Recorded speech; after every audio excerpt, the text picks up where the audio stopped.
Haitian dictator François Duvalier was to make the 39-year-old Alexis disappear forever. The now iconic literary legend, a father of Haitian marvelous realism, would have already contributed 3 novels that would enrich the Haitian literary canon like no other, and which are poised to remain literally influential and relevant for years to come.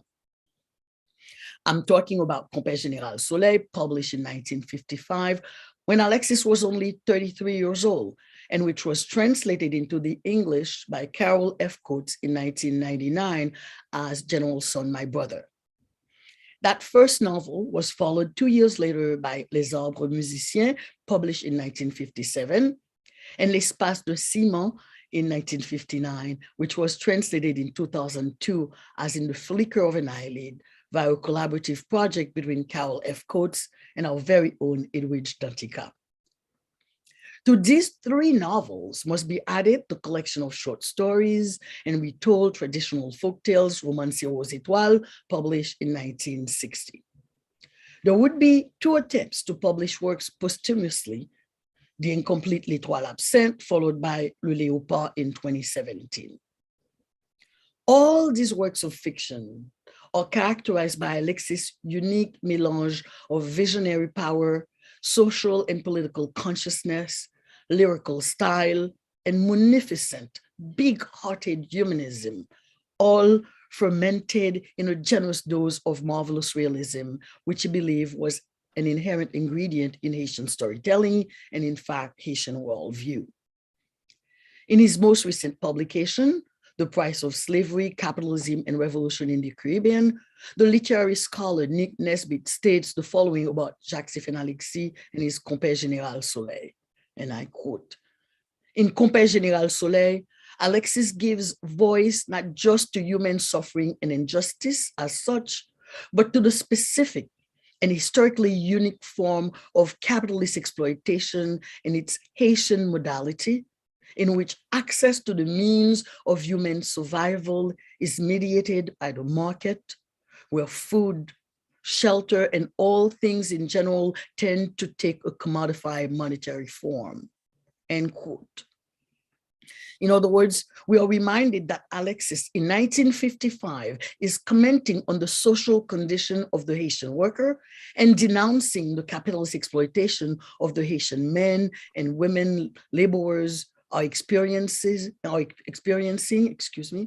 Yap van kouraj yo pou anyen, yap travay pou zo, yap travay pou vent. The Haitian worker gets nothing for his and her labor. He and she work and still know intimately, too intimately, the gut-wrenching hunger pangs that Haitians describe as the feeling of ti tripou ap vale gros tripou. That is, to be so hungry and to have the hunger make one feels as if the small intestine is swallowing the large intestine. Or as Hilarion's hunger is described by the narrator, to be hungry, grand goût tout bon, hungry for real. Today, we've assembled a panel of experts, authorities on Alexis, who will help us experience Alexis' writing by analyzing and questioning the characters in his novels, investigating and dissecting the characters' actions and inactions, decisions and indecisions, and engage in conversation with Alexis himself through his writings to help us better understand his intentions and purposes with these texts left to us. I'm looking forward to listening in on the conversation with and about characters such as El Caucho and La Niña Estreita in L'Espace de Ciment, a novel whose characters have secured a chamber in my own literary memory. Though Alexis is better known as a novelist than as a political thinker and actor, he has left an indelible imprint on Haiti's political history as well. Alexis was a member of the generation that, along with René Depeste and a few other young intellectual rebels of the time, sought to foment a revolution in 1946. He was also one of the founders of the short-lived leftist political and cultural weekly La Ruche, The Beehive, published from 1945 to 1946. In 1959, Alexis would also help in the creation of a socialist party, the Parti pour l'Entente Nationale. When sent into exile by the dictator François Duvalier in 1960, the brilliant, boisterous, and exiled Alexis would go on to attend an international conference of 81 communist parties in Moscow in August 1960 as a representative of Haitian communists. Alexis cannot be discounted as being a member of the Haitian intellectual elite enjoying a privileged life while preaching revolution to the masses. He instigated armed revolution and in his own life was cut short because of his political engagement. In fact, Alexis returned from exile in 1961 with the purposeful intention to launch a Castro-like revolution movement to topple the Duvalier regime.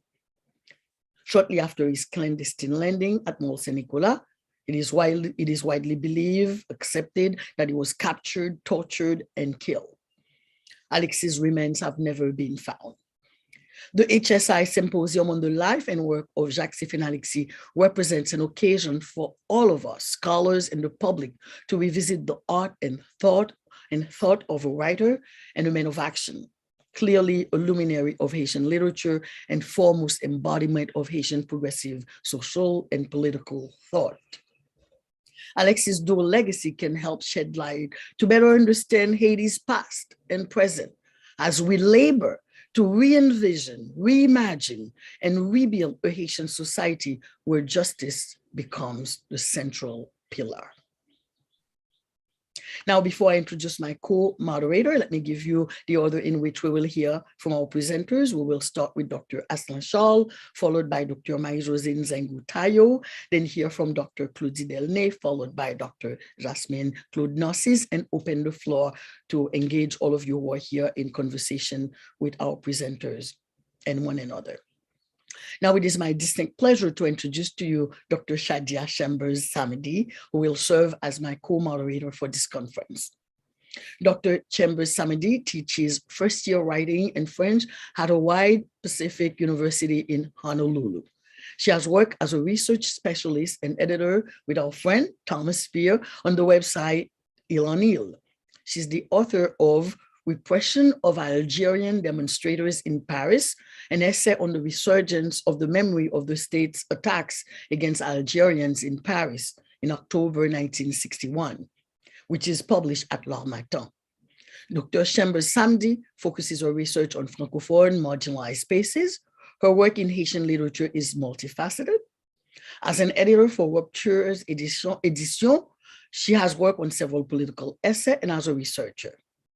She has appeared in Arnaud Lantonet's movie celebrating the legacy of Jacques Alexis, Mort sans sépulture.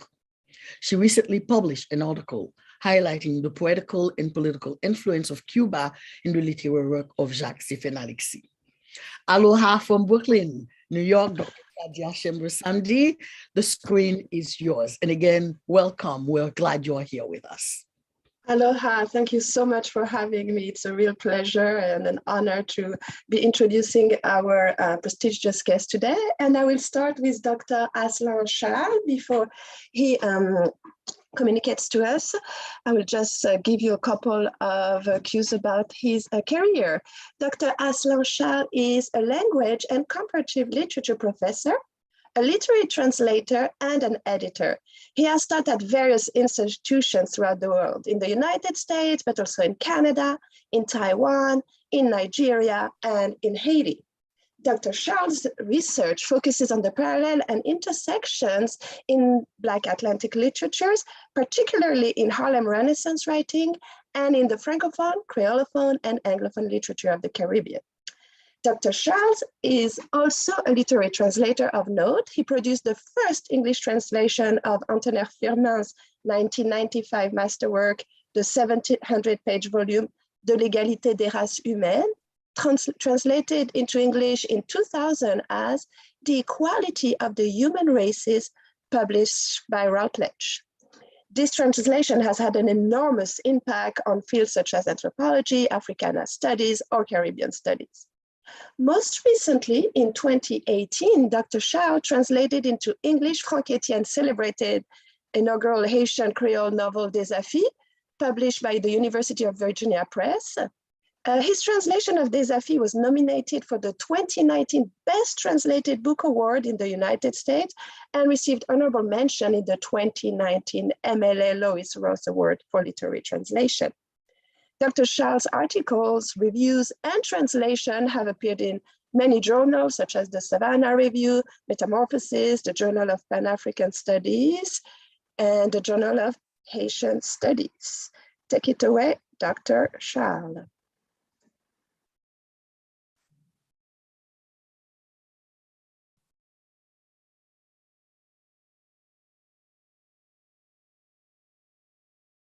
I'm going to wait a minute and see because it looks like he might have some technical difficulty to join. So I'll just wait 1 minute. Thank you very much for this wonderful introduction.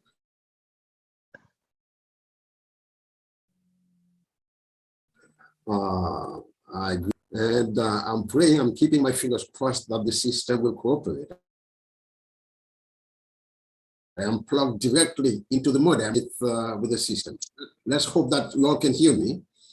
Yes? Can you hear me? We can see you and hear you, Dr. Charles. Very good.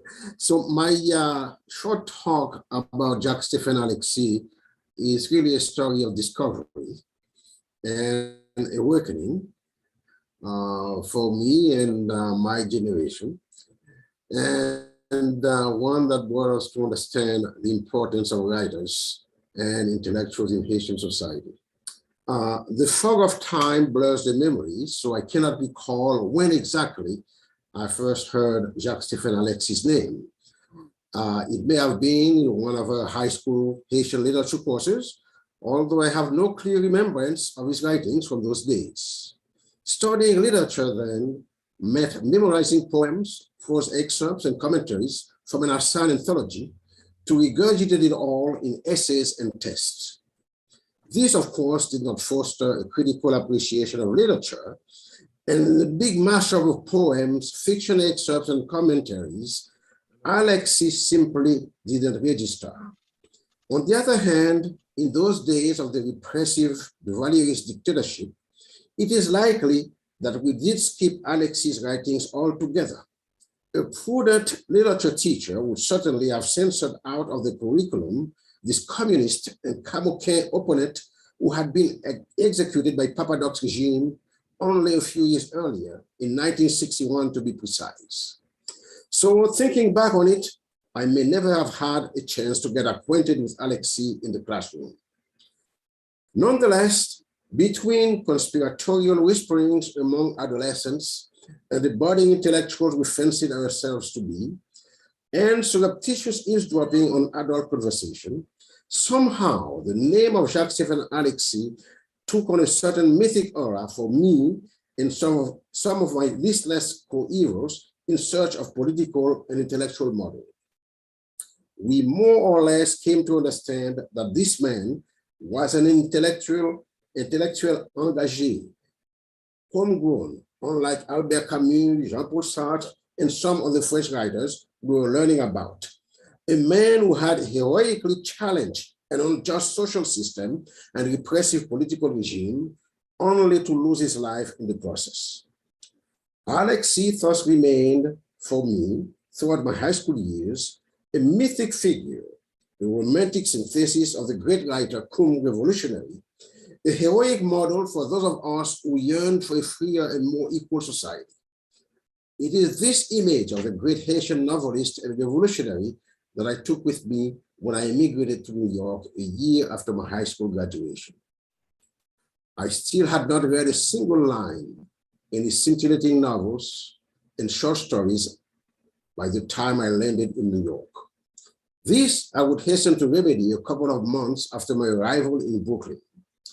One Saturday morning in April, I took the subway to Manhattan to the famed Librairie Française, a bookstore where, I had been told, a bibliophile would find treasures galore.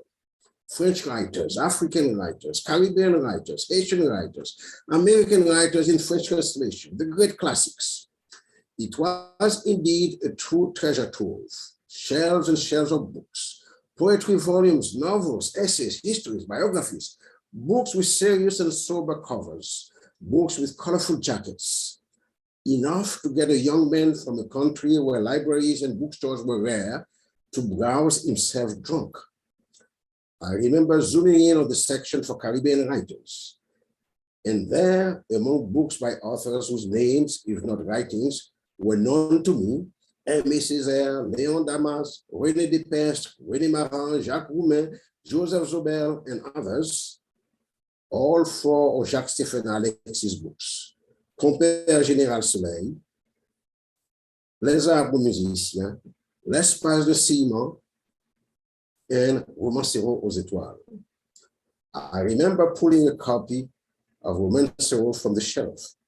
I still recall the crisp smell of the creamy white paper and the classically sober Gallimard cover, beige with white lettering in a rectangular frame. I slowly riffled through the pages, then opened the book with an almost religious awe. My eyes came to rest on the opening of the short story, Le dit Dan Olonsi. This, I thought, was meant to be read, not silently with the eyes, but out loud to be properly savored. But I was in a bookstore, so I read the passage sotto voce. De la succulence et le jaune de chrome des abricots, de la fruitée perlière, la glace frileuse des suaves ananas, dans le pétillement des zestes et les rires aigus des jus de citron. Dans la griserie des clairs sirops et l'esprit capitueux des fleurs des champs, dans les odoriférants voyages des poulets fous, dans la chair nuageuse, capricante des parfums, vivait, dormait, était heureuse la petite Anne au long cil. May Alexis' ghost forgive me, and may the French speakers in the audience indulge my recklessness. I'm going to attempt an English translation of this jewel of a sentence. In the succulent fruitiness and the icy chill of the sweet pineapples, in the zesty fizz and sharp laughter of the juice of the lemons, in the ecstasy of the crystalline and heady nectar of the white flowers, in the odoriferous journeys of the mad province, in the airy lightness of perfumes, there lived and slept in perfect happiness little Anne Olonsi. This was not prose, I told myself. This was poetry. The sort of poetry that inebriates, that entrances, that transports, the sort of poetry that engages every one of the senses, that invites one to oniric journeys to a world of fantasy, made of colors, smells, textures, inhabited by creatures of ineffable beauty, whose mere name promised unknown delights. Anne Olonsi. This passage moved me like nothing I had read before. I was under the shamanic power of a great writer. That one sentence, as I would discover later reading Alexis' other works, was the quintessence of the great novelist style and worldview. Here was the marvelous realism of Jacques-Stéphane Alexis that I would come to appreciate, the dazzling metaphors, the web of symbols, the animistic outlook, the interpenetration of the material and the immaterial, the concatenation of the concrete and the abstract, the coexistence of the natural and the supernatural. What I intuited about the nature and power of marvelous realism as a worldview and literary technique, as I read that brief passage in Le dit Dan Olonsi, the late Haitian literary scholar Maximilien Laroche would later make explicit in one of his insightful studies of Alexis' writings. Quote, an explosion of words that reveal the multiple, unexpected, unknown, hidden meanings of things, fireworks, explosion, lightning, gunshot, thunder, rainstorm.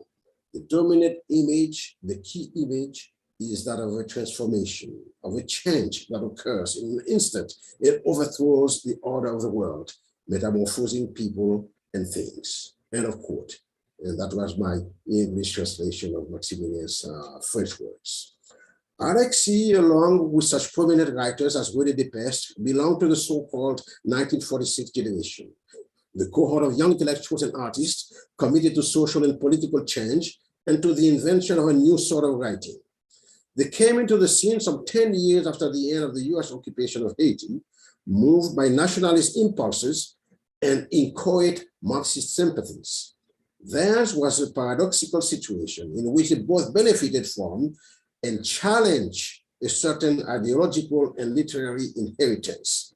That ideological inheritance included pell-mell the indigenisme rooted in Jean-Price Mass's Ainsi va la langue, published in 1928, various expressions of nationalism in reaction to the US occupation and Haiti's neo-colonial status, and a romantic Marxism inspired by socialist rumblings from France and by Jacques writings, especially his Marxist analysis of Haitian society, Analyse Schématique, published in 1932-1934. The generation's literary inheritance encompassed the Haitian realist novel, indigenous poetry, and the Roman paysan, of which Romain's Gouverneur de la Rosée constitutes the best example. Still, the rising cohort of young intellectuals considered obsolete the thematics and forms of their predecessors' works. In their view, those once fresh, original, and radical literary responses to socio-political realities, those once interesting portrayals and interpretations of reality and representations of the subjective experience of reality, had become frozen into cliches and formulae and devolved into folkloric set pieces, empty political senses, and predictable narratives. The strikes, demonstrations, and popular movements in which those young intellectuals played a key role in 1946 were certainly political. But as suggested by both Alexis non-plume, Jacques Lacolère, and Jacques, and the title of his column, Lettre aux hommes vieux, Letter to the Old Man, in the movement's short-lived periodical La Ruche, theirs was also a rebellion against all ways of thinking and doing in politics as in literature. This generation was on the quest for a new paradigm, for the philosopher's stone that would alchemically transmute the base metal of the old socio-political system and inspire a golden age of literary creation. They found it in an ideological and artistic melange of influences and models that included surrealism. Henri Breton's visit to Haiti at the time electrified the young poets. French resistance poetry from the recent war in Europe, negritude, and around the same time, Aimé Césaire had come to Haiti as well, and socialist poetry with its class struggle themes and its call to revolution. But the catalyst that would turn all those ingredients into literary gold was marvelous realism. This unique Haitian way of seeing and narrating reality had always been there, rooted in the popular culture. But it was necessary that those middle-class, Western-educated young intellectuals become aware of both its immanence and its utility for literary creation. Such a prise de conscience was instigated by a lecture delivered in Port-au-Prince in 1943 by the great proponent of Lo Real Maravilloso, the marvelous Rio, the famed Cuban novelist Alejo Carpentier, known to Haitian readers mostly for his novel about King Christophe, El Reino de este Mundo, the kingdom of this world. 30 years after that momentous lecture, Willie de Pest would reminisce about the transformative epiphany brought about by Carpentier's ideas. And I'm quoting de Pest now. One evening at Cine Paramount, we discovered Alejo Carpentier before an audience of young people. He elaborated for the first time and for 2 hours his conception of marvelous realism, which came to him all of a sudden during a trip to the northern mountains of Haiti. End of quote. It is significant that Alexis shared his thoughts on Marvel as a way of seeing and narrating reality at the 1956 Congrès des Écrivains in Astoria, gathered in Paris, were all on a quest similar to his own, all in search of the causes of the post-colonial societies.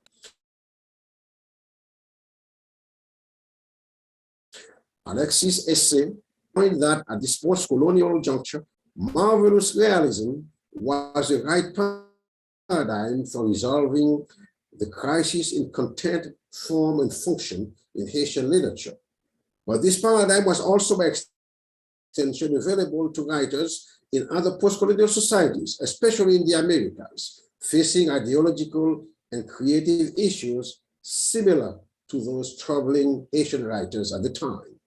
In this, Alexis concurs with Alejo Carpentier's point in the latter's essay, De lo Real Maravilloso, that this presence, quote, this presence and validity of the marvelous real was not the unique privilege of Haiti, but the patrimony of the entire Americas, where, for example, an account of cosmogonies had not yet been established, end of quote.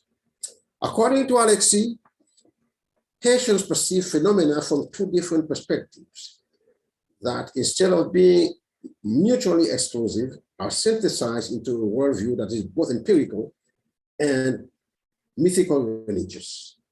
This worldview is founded on the objective conditions under which the culture had evolved historically, that is, the material and socioeconomic framework of underdevelopment.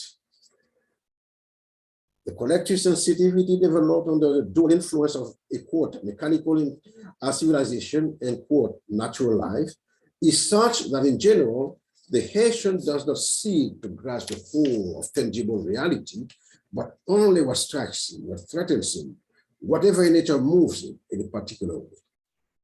On the other hand, since reality is not understandable in all its aspects by members of underdeveloped communities, he naturally transfers his ideas about relativity and the marvelous to his vision of everyday reality. That's from Alexis' essay,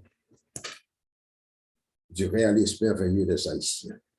Naturally then, Alexis explains, Haitian art indeed represents reality with its retinue of the strange, the fantastic, dream, chiaroscuro, mystery, and the marvelous.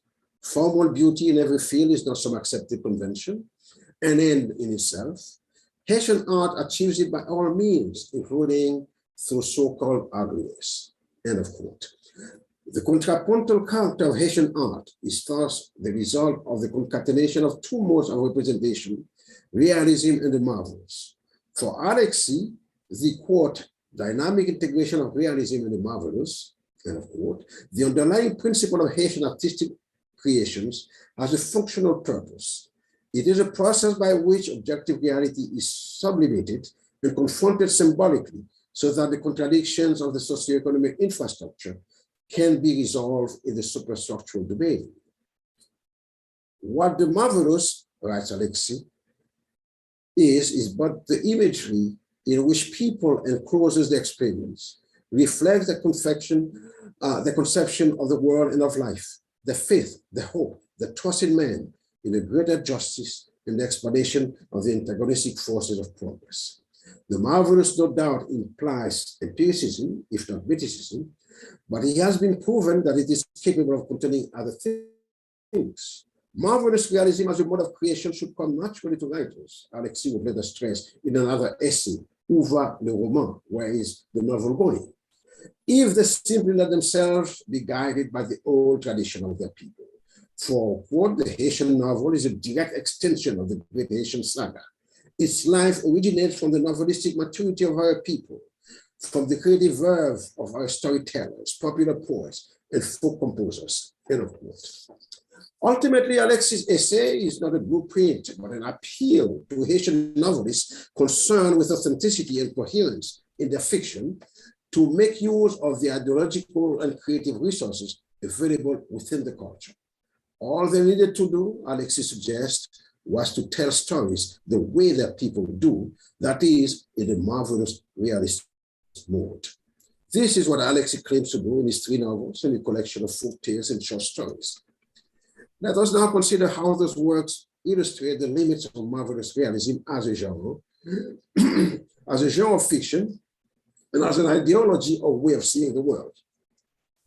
Considering Alexis' emphasis on the marvelous as an essential aspect of reality, the social realism of his fiction might seem paradoxical, but he was a Marxist and a heir to the tradition of Haitian realism and the woman paysan. And so his manifesto insists on the necessity of writing about the social and material conditions of the Haitian masses.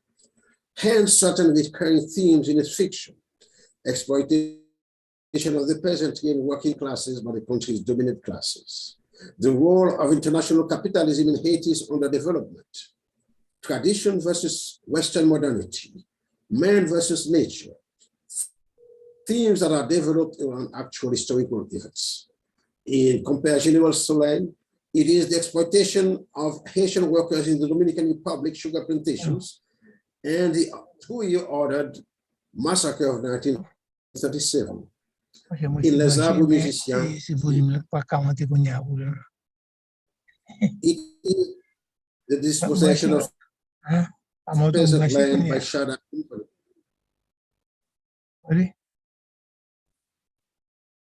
And the destruction of the pine forest for the production of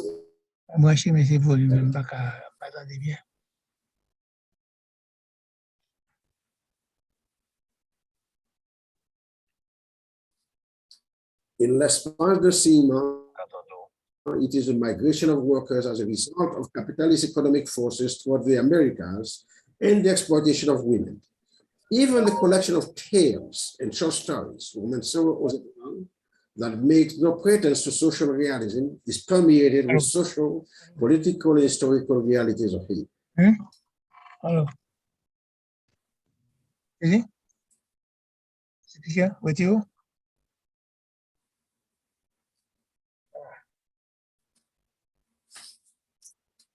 What propels Alexis' fiction?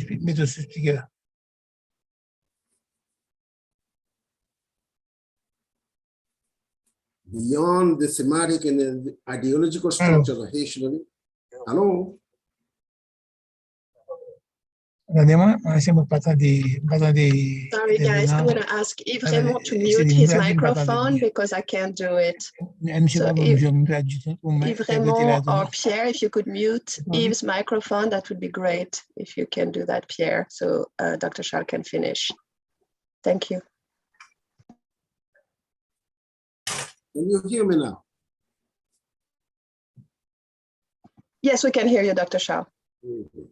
What propels Alexis' fiction beyond the thematic and ideological structures of Haitian realism, social realism, and the woman paysan? What demarcates its narrative is precisely the transfiguration of those realities, which he sees from the perspective of the folk. The folk's marvelous realist perspective recognizes no contradiction between the world of matter and spirit, between nature and supernature. To the contrary, it emphasizes the unity of the cosmos that joins man and his environment. For Alexis, the marvelous realist perspective takes this for granted on faith, as Carpentier points out in De lo Real Maravilloso. The marvelous realist worldview that undergirds Alexis' fiction thus arises from his understanding that it is logical to view reality from a culturally coherent lens, from the inside rather than through this superimposition of an alien grid. It is reasonable to consider, Alexis Marx's views notwithstanding, that the marvelous realist narrative carries out a critique of materialism by its implicit and sometimes explicit assertion that, to quote from Shakespeare's Hamlet, there are more things in heaven and earth than are dreamed of in new philosophy, which is the same wise thought about the complex mysteries of reality expressed in the Haitian aphorism, Dayemon Gemon, there are more mountains behind the mountains. Alexis' marvelous realist fiction also conducts a critique of Western modernity as it explores such themes as progress, development, and industrialization, foregrounded in Compère Général Soleil and Les Arbres Musiciens, for example, and in filigree in Women Seront aux Étoiles. The resistance opposed by the workers and peasants in all four narrative works to the intrusion of the Haitian bourgeoisie and international capital in the traditional way of life, their rapport with the land, and their belief system is inspired by the instinctive understanding that progress, Mechanical civilization means dehumanization, that is, the fragmentation of the bonds that join human beings to one another, to the land, and to the cosmos. Ultimately, what animates Alexis' works is neither political ideology per se, nor abstract artistic considerations. In both his fiction and his theorizing about marvelous realism, what makes him embrace the people, the humble masses, as repositories of certain wisdom, as creators of art, as possessors of traditional knowledge, is the fact that in his view, they understand a transcending truth. Only la belle amour humaine, the beautiful love among human beings, a key concept in L'espace de Cinéma, gives meaning to life and to living with others. In short, the marvelous realism of Jacques Alexis, perhaps the most philosophical of Haitian novelists, is synonymous with humanism and with an animism that considers all creation as a single organism whose discrete units are all alive and joined by bonds of sympathy and solidarity. In closing, we meant to honor and commemorate Jacques Alexis on the 100th anniversary of his birth. That is right and proper. We have the duty to remember, but also the duty to pass on the cultural legacy of our people. I hope Alexis' name and works are better known to Haitian youth today than they were to me at that age. If not, we have work to do. The best way to honor and commemorate a great writer is to read and disseminate his work.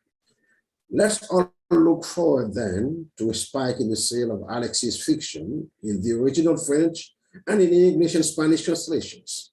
Let's look forward to seeing more titles of his works on college syllabi and in high school reading programs.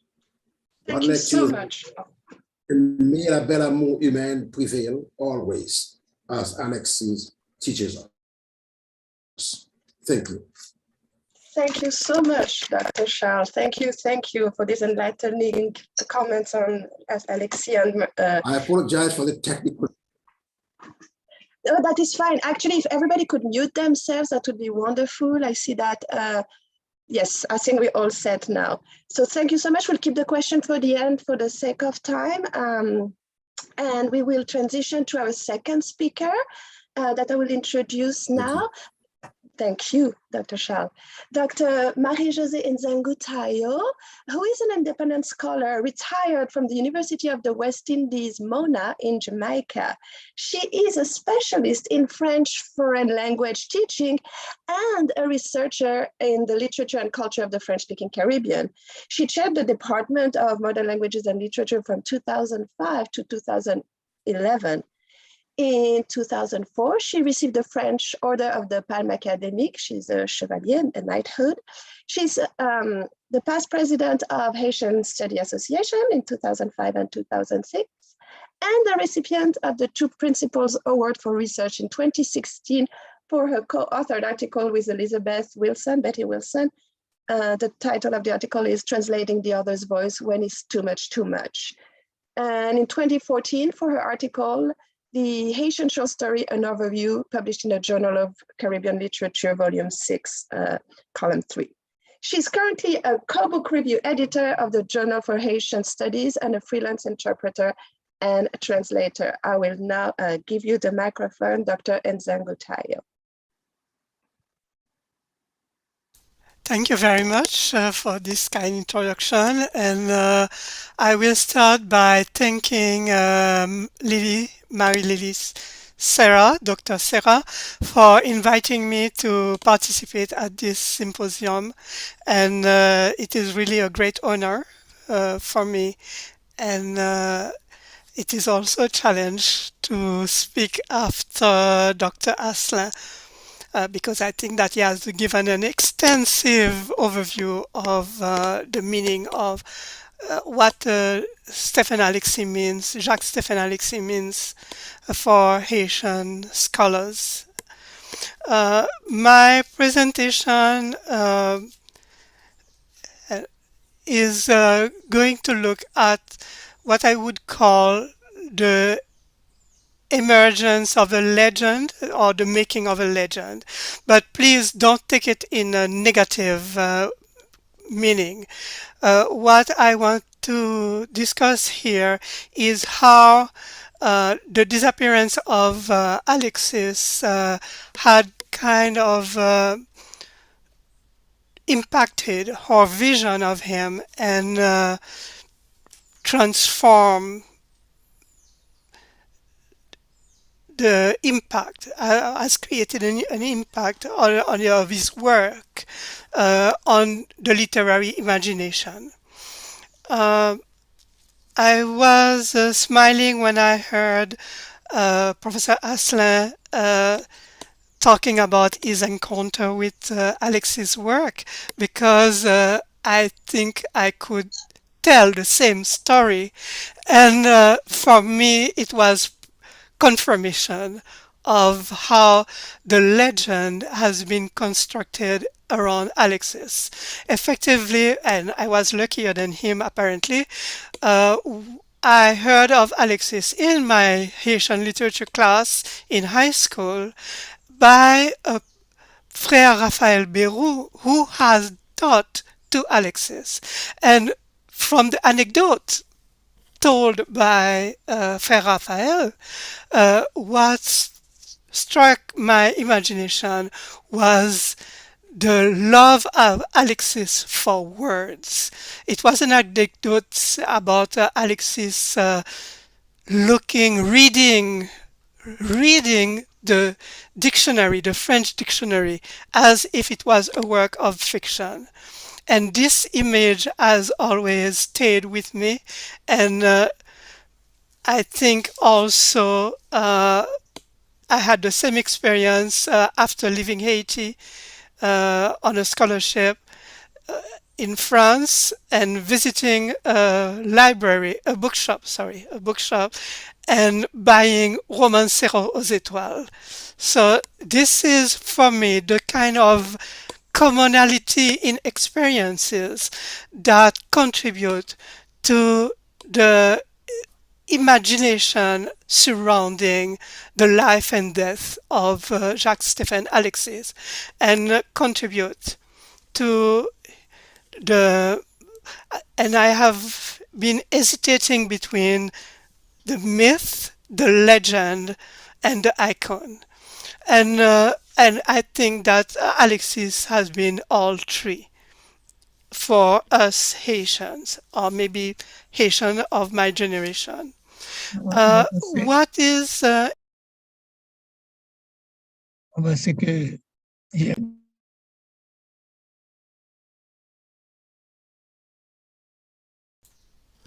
sorry, I've been muted. I'm sorry about that. I don't know when I was muted.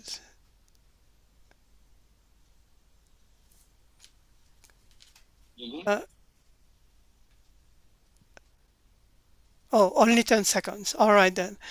So what I was saying is that the what has been my interest when I was invited by Professor Sarah to participate in the symposium is this legendary aspect of our response to Alexis.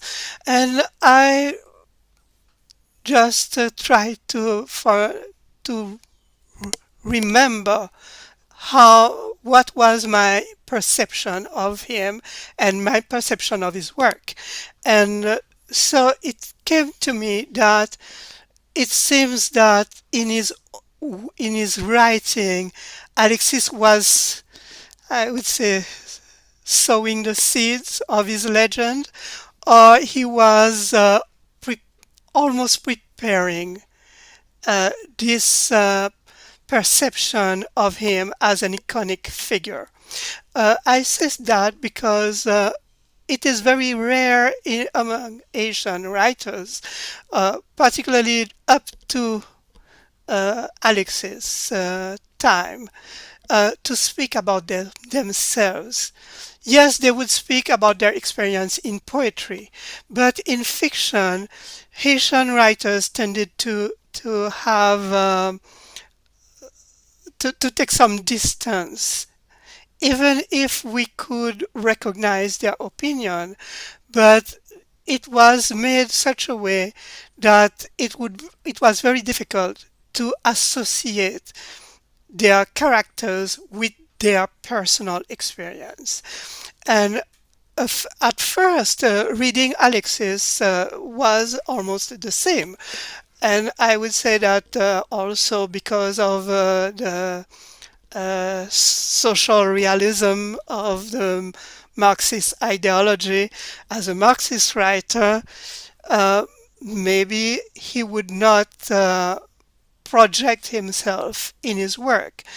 But after several readings, because I was teaching Compère Général Soleil, I started to see that that I could hear the emotional, personal voice of Alexis behind some of his characters. And it was particularly true in it was particularly true for Compère Général Soleil. Of course, it was easy to identify because of the personage, the character of Jean-Michel.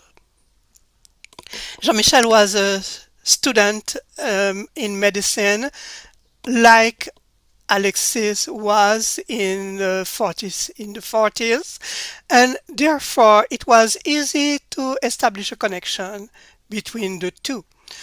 But that would not have been enough if we could not hear Alexis' emotional reaction to Haiti, because remember that Compère Général Soleil was written while he was in France, so he was away from his country, and therefore through Jean-Michel, some statements by Jean-Michel, I was able to hear the emotional voice of the personal and emotional testimony of Alexis behind his character. This being done, which was kind of easy because it was more transparent in a way in his work, I started to look at the other novels, and interestingly, even though it was not evident, it was not obvious at all, I realized that Alexis was using also Karl Haussmann in Les Arbres Musiciens as also his I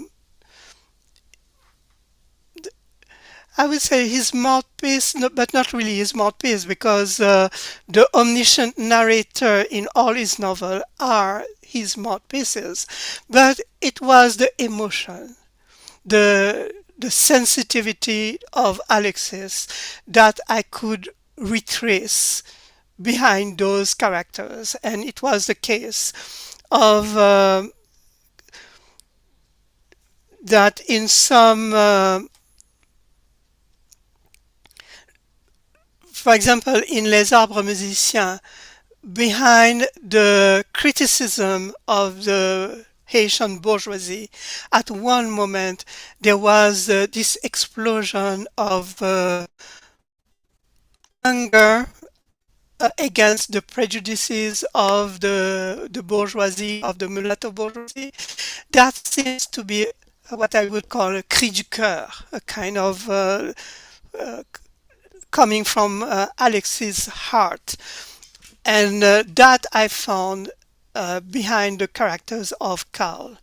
And later on, so I tried to see if this was a recurring element in his fiction. And I came across L'espace d'un ciment, and that was more difficult because the two main protagonists of L'espace d'un ciment are Cubans, and L'espace d'un ciment could be considered as a kind of homage to the Cuban Revolution and connecting Cuba with Haiti.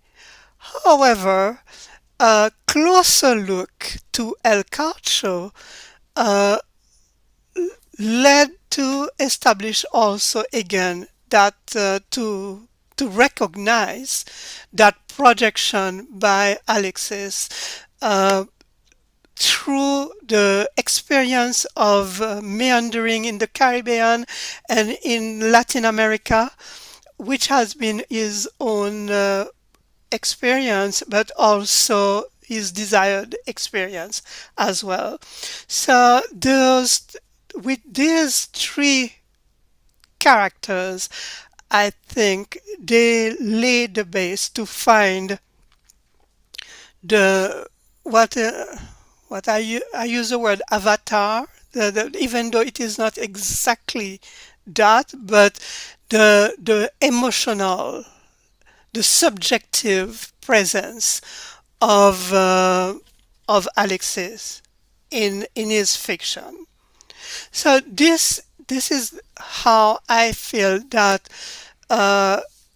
unknowing to himself, Alexis was, I would say, almost like Le Petit Poussin. He was putting some stones in his fiction that would lead to a reconstruction by the readers of a perception of the author not as a Marxist, Leninist, social realist, but as someone full of emotion, full of passion. So this is my legendary Alexis from his fiction, the dialogue that I was maybe inventing, maybe projecting myself through an imaginary dialogue with Alexis' work. But I think I am not really the only one who has had that feeling about his work, and many other writers have had that reaction to the work. And so I have 5 minutes left, so I will skip to another element that I think is associated with his tragic disappearance, which is really the constitution of the myth and the influence of the legacy of Alexis in not only in the literary world, Haitian literary world, because the translation of Compère Général Soleil has gone beyond, has spread Alexis' views outside of Haiti and I would say all over the world. Maybe it may sound grand, but I think sincerely that this is a book whose translation has disseminated Alexis' aura as a writer, but also as a human being and as an activist, as an artiste engagé, and that led to what I said, the constitution of maybe it is maybe a word that is people tend to frown on, but I would say the myth, a myth of Alexis that is at least a literary myth, because we can see in many works, for example, Compère Général Soleil, the account of the massacre of Haitians in the Dominican Republic has been a kind of blueprint for other writers to account for subsequent accounts of that massacre. And the tragedy of his disappearance also, and the fact that there is no, as the title of Arnold Antonin documentary, Mort sans sépulture, the fact that there is no place to pay tribute to Alexis, no place to really, there was no way. And this is one of the tragic elements of the the phenomenon of disappearance, is that there is no way to have closure. And for the family, but for the friends, there is no closure, and it is a kind of and open wound about his disappearance. And this open wound can be found in subsequent works by other writers. And I don't have much time, but I would cite, for example, Henri Lopez. In 1971, I have identified a short story by Henri Lopez, Le Complot, where there is a kind of clin d'oeil to Alexis. And it is a very interesting story. It is published in Tribalic, and it was published 10 years after Alexis' disappearance. Maybe I'm the only one making the connection.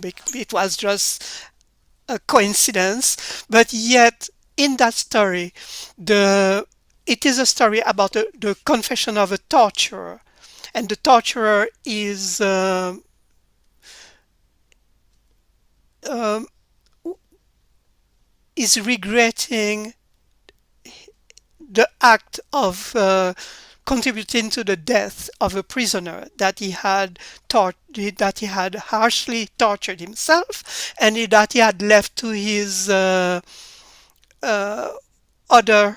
uh, subordinates to torture. And the reference to Alexis is just, I would say, discreet in a way, is that that torturer is called by his superior, the director of the service, the general director of the police department, and he entered the office, and what he sees on the desk of the director is Compère Général Soleil.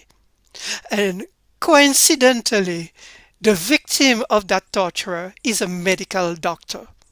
So therefore, I felt like it was a kind of mise en abîme of Alexis' own disappearance, even if the story is different. But the presence, the fact that it is a medical doctor that is tortured, and that the book is present on the desk of the director, this is something that really talked to me and made me establish a connection and a kind of filiation between Henri Lopez, who is a Congolese writer whose country has experienced dictatorship, and established that connection with Haiti. And of course, there is Edwidge Danticat's The Farming of Bones. Uh, that and not only the farming of bones, but also her comment about her reference to Alexis in her Creating Dangerously, where she established a connection and about the impact on the imagination of Alexis' tragic disappearance on and the connection with the literary imagination. I have to stop here, but I will just also indicate that Alexis has become a literary myth in the work of the Martinican writer Raphaël Confiant, who wrote a novel on François Duvalier, which is something that maybe can be discussed, called Les Ténèbres Extérieures. And in that novel, he offers an account of Jacques-Stéphane Alexis' return to Haiti. He does not comment on his arrest, but he stresses the landing of Alexis and the time that he's walking in the countryside trying to create a guerrilla movement.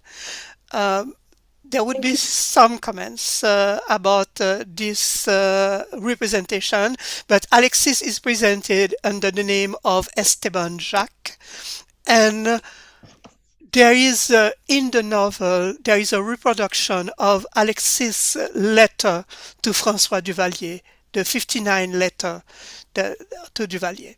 So I will stop here because there will be a lot to say again about Alexis, and it is just my hope that people will continue long after we are gone ourselves, that people will continue to read Alexis, and maybe then he will be not only a legend, but a real myth with the positive meaning of the myth, meaning something that is a foundational story about Haitian writers. Thank you. Thank you. Thank you so very much, Dr. Nzangu-Tayo. That was so amazing. I hope we have time in the question session to discuss the icon part more. So now I'm going to hand the microphone over to the organizer, Lily, who will introduce our next panelist. Time. Oh, that was phenomenal. I'm entranced and enthralled, but I'm going to quickly introduce Dr. Claudie Delnay. Dr. Delnay obtained his bachelor's degree and then his master's degree in education from the University of Montreal, then a Juris Doctorate degree in law from the University of Moncton, and his doctorate at the City University of New York. In his area of specialization is colonial and post-colonial discourse of the 19th and 20th centuries, and his research interest in Francophone Caribbean literature has a particular focus on narratology, representation, race, and otherness. Dr. Delnay is a high school teacher and has taught as a visiting professor at, among others, Keene University, Montclair State University, Rutgers State University, and most recently at Sarah Lawrence College in Bronxville, New York. His first book is entitled L'enseignement de l'histoire nationale, état des lieux et perspectives, which was published by Sidika in Montréal in 2000. Then La révolution haïtienne dans l'imaginaire occidental, occultation, banalisation et tribalisation, which was published in 2017 by l'Université d'État d'Haïti in Port-au-Prince. And last, in 2021, Dr. Delnay published Éloge de l'altérité, Penser la race, le racisme, l'identité, les frontières nationales, in a co-edition with L'Harmattan and Sidika. It is a distinct pleasure to welcome Dr. Claudie Delnay. Thank you very much, Lily, for your kind words about me, my works, and I also want to give a special thank to my co-panelists, those who just spoke, and special thank for my friend Shadia for being part of this event. And before I get started, I just want to say that my presentation is going to be in Creole, even though I thought Lily was going to say that. And the fact that I wrote my text in French and the text has been published in a magazine, Leg Literature, and just came out at the beginning of this month. And given to be in compliance with the institute policy, and I think with regard to the language requirement, either English or Creole, and for that matter, I'm going to switch to Creole to be in compliance. And voila, that's the reason why. And if you, my text is accessible in Amazon via the magazine Leg Literature. If you want to have full access to the text, you can get a copy on Amazon. But I'm going to switch now to Creole.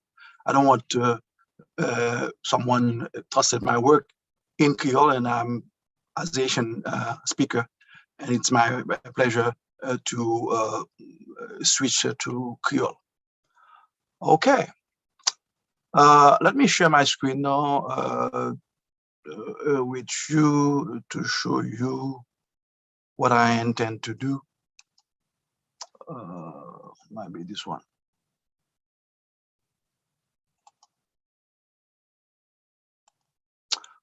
Okay, here we go. Présentation maintenant, c'est romanesque, le romanesque comme aboutissement théorique de Jacques Stéphane Alexis. Et moi, rencontré Jacques Stéphane Alexis très tard, bien que c'était un monde personnel mythique dans jeune âge, moi, dans high school. Pas arrivé monsieur très tard non vie moi et me pas regrette que m'était qu'on est monsieur tard parce que peut-être que si m'était li monsieur dans lycée m'était capable pas comprendre profondeur message monsieur donc avec le temps avec une certaine maturité me pensais que m'vient acquérir des outils clés pour me comprendre le texte monsieur donc qui fait que c'est n'est que très tard dans la vie, moi, que m'apprendre à lire œuvre, monsieur. Notre présentation, ça me devait besoin faire, c'est pour montrer comment monsieur vient dans la littérature à partir de la critique. Donc, c'est un homme qui était très préoccupé par des questions théoriques. Et puis, ça me voulait investiguer, c'est montrer comment travail théorique, monsieur, informé, et travail de fiction, c'est-à-dire qu'on certaine complémentarité, relation dialectique entre essai, monsieur, texte théorique, monsieur, corpus théorique là et travail de fiction. Ou capable dans le diagramme ça que me présenté suivant ordre chronologique entre 1956 à 1960, monsieur produit ces deux textes et qui pourrait gagner des grandes ramifications sous fiction, monsieur, et ça me relève romanesque. Le rôle, bon, pas quoi que tant que moi, il permet moi aller dans le fond, dans tout texte théorique, ça a constitué la première moitié de travail, moi. Mais ma focus sur 3 romans que monsieur écrit, Complet Général Soleil, L'espace d'un ciment et L'étoile absente, ton roman posthume. Et je suis capable de faire des liens entre texte essai et travail de fiction. Et même penser que comme on critique Elisabeth Mondibé-Boyi fait évaluer le travail de fiction, c'est-à-dire que il dit que tout texte de fiction sérieux est capable de constituer une série de tableaux connectés. Et interconnexion ça, moi trouvé li à partir de 2 thèmes que je trouve récurrents qui répétés, que ce soit dans le texte, monsieur, mais bien que professeur Asselin mentionné, développé sur question réalisme merveilleux, je ne pas que c'est pour moi, et pour me parler de réalisme merveilleux. Réalisme merveilleux qui c'est un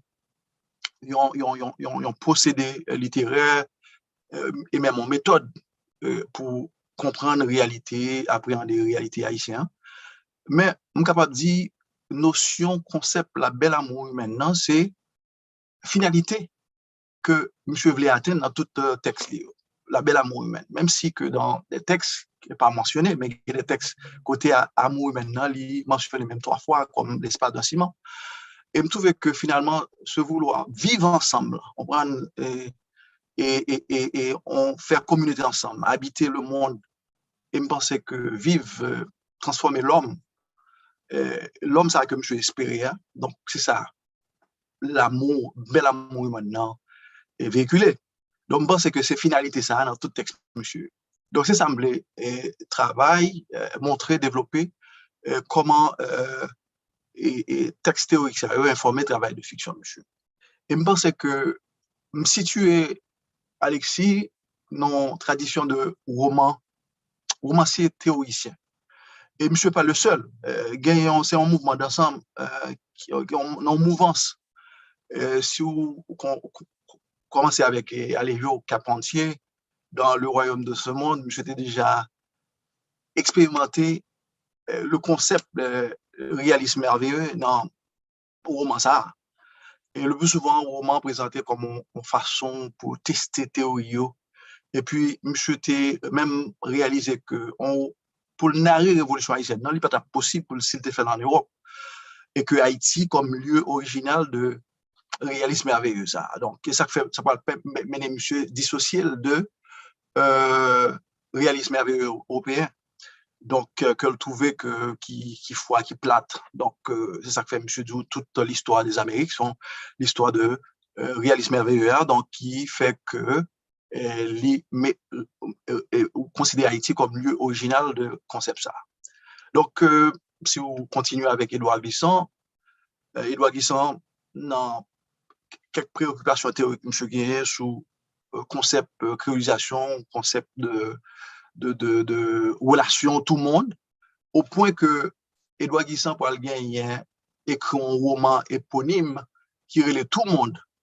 Donc, dans ce sens, ça, côté que M. pour l'expérimenter, et ça l'entend pas tout le monde là. Donc, question dépassée, identité fixe, côté que finalement, monde appartenance et universelle, tout côté, ou capable d'habiter le monde. Donc, notion, ça a été prêché à monsieur.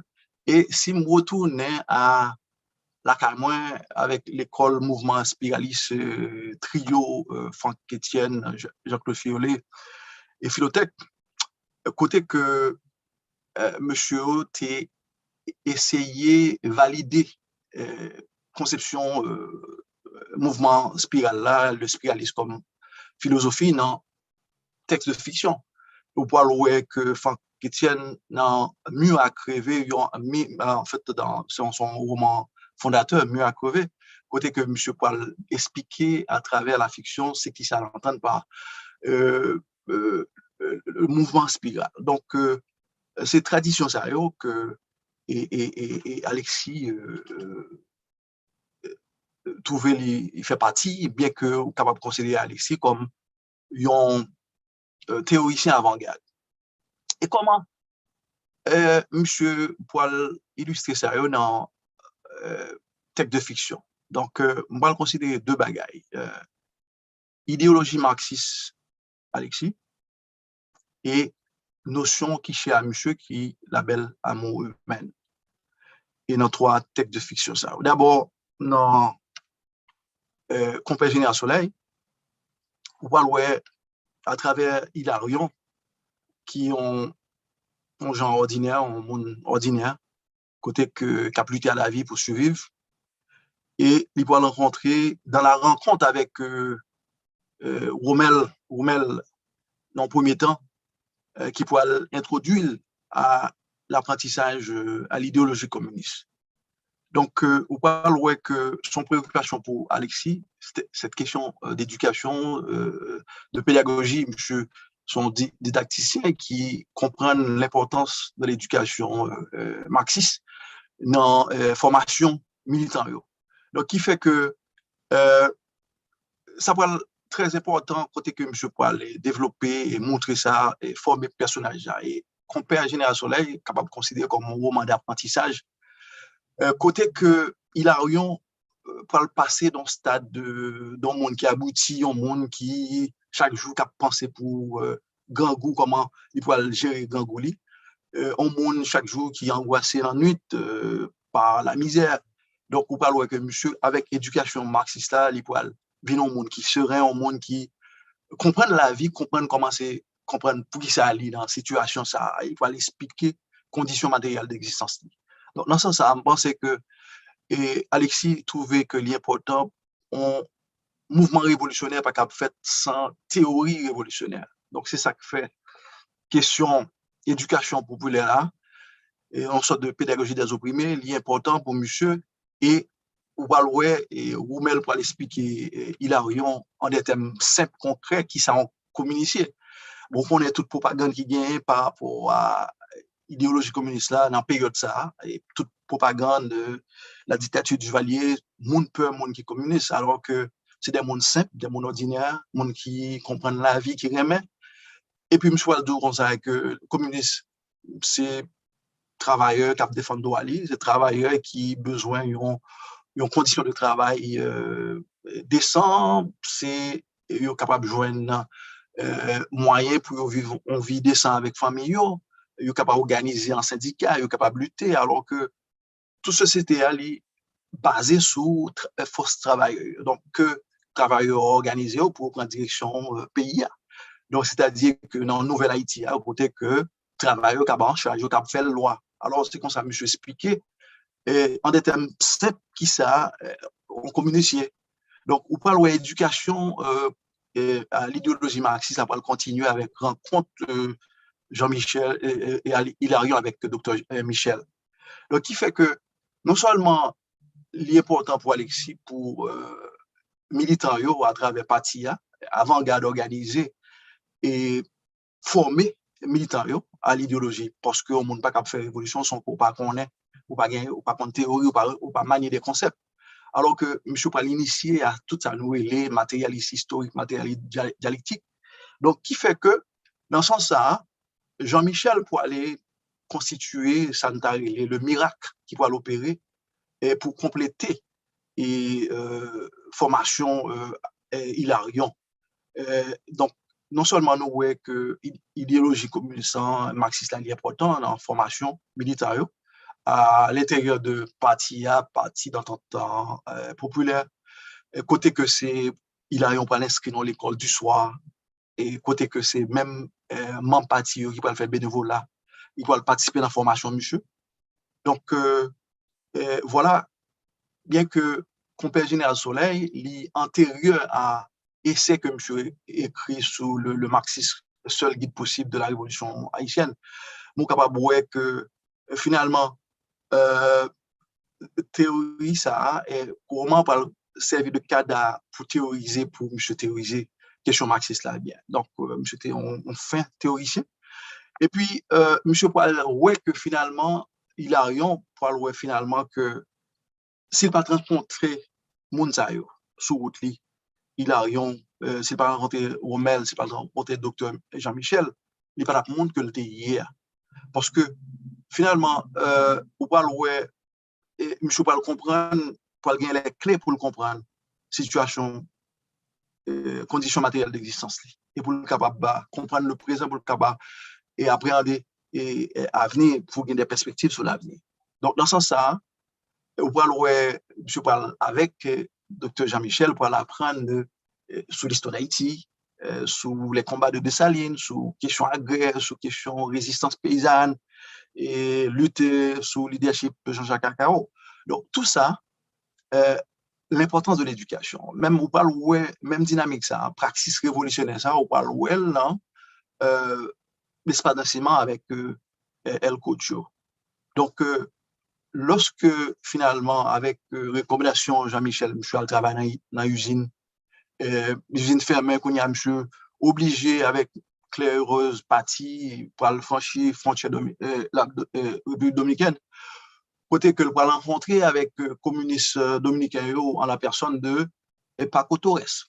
Donc Paco Torres pour continuer et formation ça avec monsieur et monsieur Durand ça que rencontrer avec Jean-Michel c'était bouffée d'air qui te permettre que le miracle opérer la caille monsieur pour monsieur comprendre que à partir de situation que le a qu'on y a il pas préoccupé par question gérer grand goût chaque jour mais au moins pour comprendre pour qui ça la condition ça la vivre là voilà c'est peut-être que c'est comme ça que monsieur et Alexis comprennent l'importance de l'éducation des militants qui pour il est vrai qu'en pile monde qui a fait critique que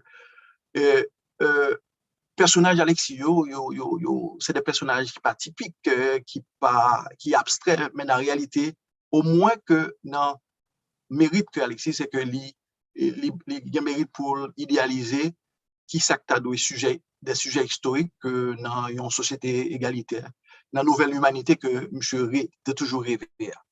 Donc si on a fait transition à l'espace d'enseignement que au cas même préoccupation ça question praxis révolutionnaire et théorie marxiste en la personne de El Cocho et puis le fait que El Cocho qui représentait le prolétariat avec la Nina Estrelita mais en même temps tout présence Marino dans le roman pour représenter l'impérialisme américain et monsieur toujours mettait bail ça yo dichotomie ça yo. Donc qui fait que elle couture et notion de la belle amour maintenant pour matérialiser à travers deux coupes ça yo, à travers coupe ça yo, El Cocho et la Nina Strelita. Et on parle ouais question dimension éducative, la formation très préoccupant pour Jacques Stéphane Alexis pour montrer que El Cocho il a un bon cœur, monsieur fait comme ça naturellement, c'est-à-dire penchant pour l'aider l'autre monde. Et ça, Alexis définit la belle amour humaine comme ce don de participation dans la vie de l'autre monde. Monsieur fait tout naturellement comme ça, même si narrateur dans le texte a montré que livre, action, éducation, même sous direction Jesus Menendez, un syndicaliste cubain, côté que tout ça, les bonifier et elle couture. L'important, éducation, mais au capable et là que monsieur est en disposition pour l'aider l'autre monde, pour changer les conditions de l'autre monde, question altérité, l'important, et on parle que finalement, c'est El Cocho qui parle être bonheur à la Nina, qui sont être angoissés, même genre à El Cocho qui est angoissé tout. Et finalement, c'est être bonheur, les pouvoir constituer pour la Nina jouer une rédemption. Et dans ce sens, on parle que la Nina qui par exemple livré colis comme on pute. Et dans le texte, c'est pour moi éloge à la position, mais au moins que Alexis montrait que finalement, travail de position, c'est pour un bagaille qui virait. Au moins, les mêmes militer pour que position était capable de réunir un syndicat, capable de bomber un salaire, capable de faire la grève, tout. Donc, c'est un travail comme tout l'autre. Donc, à travers le narrateur, là, on voit que finalement, pas gagné, El Cocho pas sombré dans pitié, dans l'apitoiement, sous Al-Nina, il respecte les choix que le fait, on prend un job. Et on voit que finalement, monsieur Alexis parlait de position, c'est une question de degré. Et même travailleurs dans l'usine, il est obligé de positionner avec la machine. Donc, monsieur font établir un rapport métaphorique pour montrer que finalement, même genre type de prostituée qui est enculé par des hommes, ouvriers qui sont enculés par la machine. Donc, pour vivre, pour jouer un petit salaire, il faut que faire un mois à la machine, coucher sous le lit, quitter graisse tomber sur eux, péter sur eux, gaz, tout ça. Donc, qui fait que un rapport dans degré de position.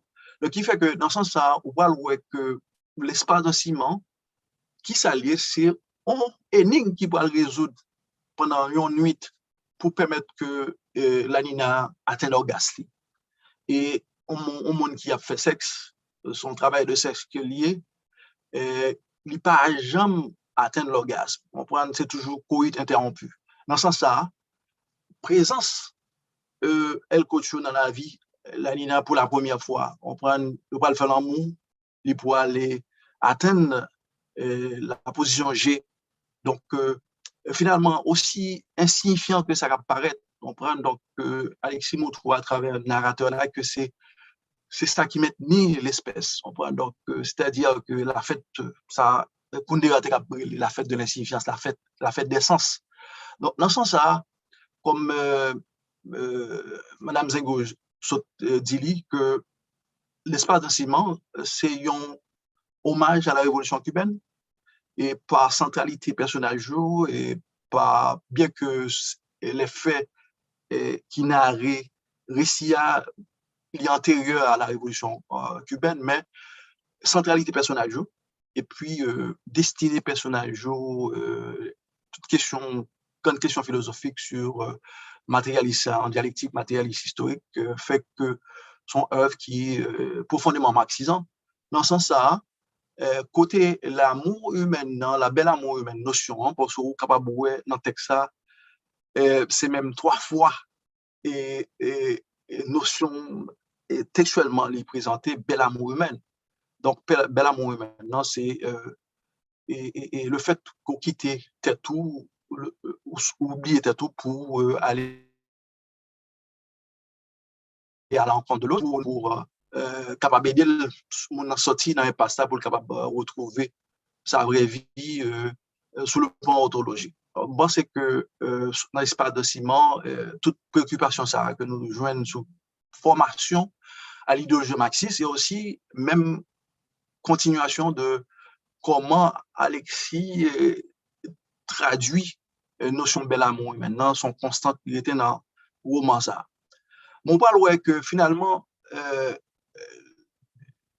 après que le conflit narratif l'a fait résoudre, il était important pour la Nina rencontrer avec El Cocho, qui sont mon qui jamais connaît ça, l'intimité dans le monde.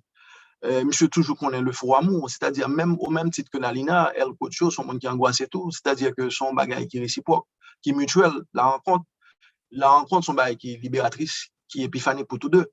Mais on parle que la Nina, dans ce sens, ça, elle était important pour lui faire le saut, on prend à la bonne vie. Ça peut paraître contradictoire dans le sens que, non, en premier temps, Jacques Stéphane ici, pas dévaloriser la position, mais en même temps, on parle à la fin que la Nina, qu'on est en phase de rédemption, c'est-à-dire qu'on sort d'expiation. L'ironie du sort, c'est que le texte est passé pendant la semaine sainte. Et puis, il y a un sacrifice qui est fait. Donc, on texte aussi qui est ironiquement profondément religieux. Dans le sens que tu as deux sacrifices pour la Nina, joint rédemption. Donc, les joints rédemption, ça, sacrifice ça par procuration, puisque la Rubia, c'est matrone sensation bordel bar et qui pourrait le prendre tête li. Et pendaison, ça, c'est un mot symbolique pour la Nina, qui était nécessaire pour expiation, pour achever, compléter œuvre expiation, monsieur, mademoiselle là. Donc, ça, nous va le joindre, et l'œuvre, ça qui va le poursuivre dans l'étoile absente, côté que monsieur, mademoiselle, en même temps, tout, il y a un travail de mémoire qui est fait dans processus ça, parce que la Nina, pour le retrouver dans le temps, dans ton enfance, ensemble avec El Cocho, parce que c'est un couple personnage qui t'est ignoré peut-être au départ, il n'y a pas de connaître passé, donc le soir que il fait l'amour, hein, donc il pas monter dans le temps de l'enfance, côté que finalement il était jeune dans Cuba, c'était premier l'amour la Nina, côté que finalement avec il va faire un travail de mémoire. Et pour faire référence à Pousse, Madeleine, c'est une chemise à carreaux, c'est une chaîne d'or. Côté que vous allez rappeler que les autres Timoun à Cuba, avant que Mademoiselle devienne non putain en Haïti. Donc, il fait que la narrateur montre que se rappeler, l'imposer en double responsabilité à la culture. Parce que c'est le premier acte de liberté, le rappel. Donc, on travaille de mémoire qui fait en texte ça et il travaille ça très profond. Et on parle que finalement, à cause que l'orgasme là que Mademoiselle a atteint, il peut retourner dans le temps et il peut rappeler que l'autre chose, c'était Raphaël, Léo Petit et Mademoiselle Églantine, avant qu'elle devienne putain. Donc, dans ce sens-là, travail de mémoire important. Donc, il impose un lot de responsabilité à El Cocho parce que lui ouais son responsabilité, non seulement découvrir l'amour réel à travers personne la Nina et son bail n'est pas capable prendre à la légère. Donc, c'est ça que fait qu'on y a. 2 minutes, docteur Delnay. OK, donc, m'a conclu, voilà. Et ça me plaît dire c'est que non, travail ça, comme pas parler de texte théorique, au monde capable accéder au texte dans la revue, mais ça me devait présenter, c'est que me devait présenter un inventaire succinct de différentes interventions Alexis sur des thématiques théoriques variées.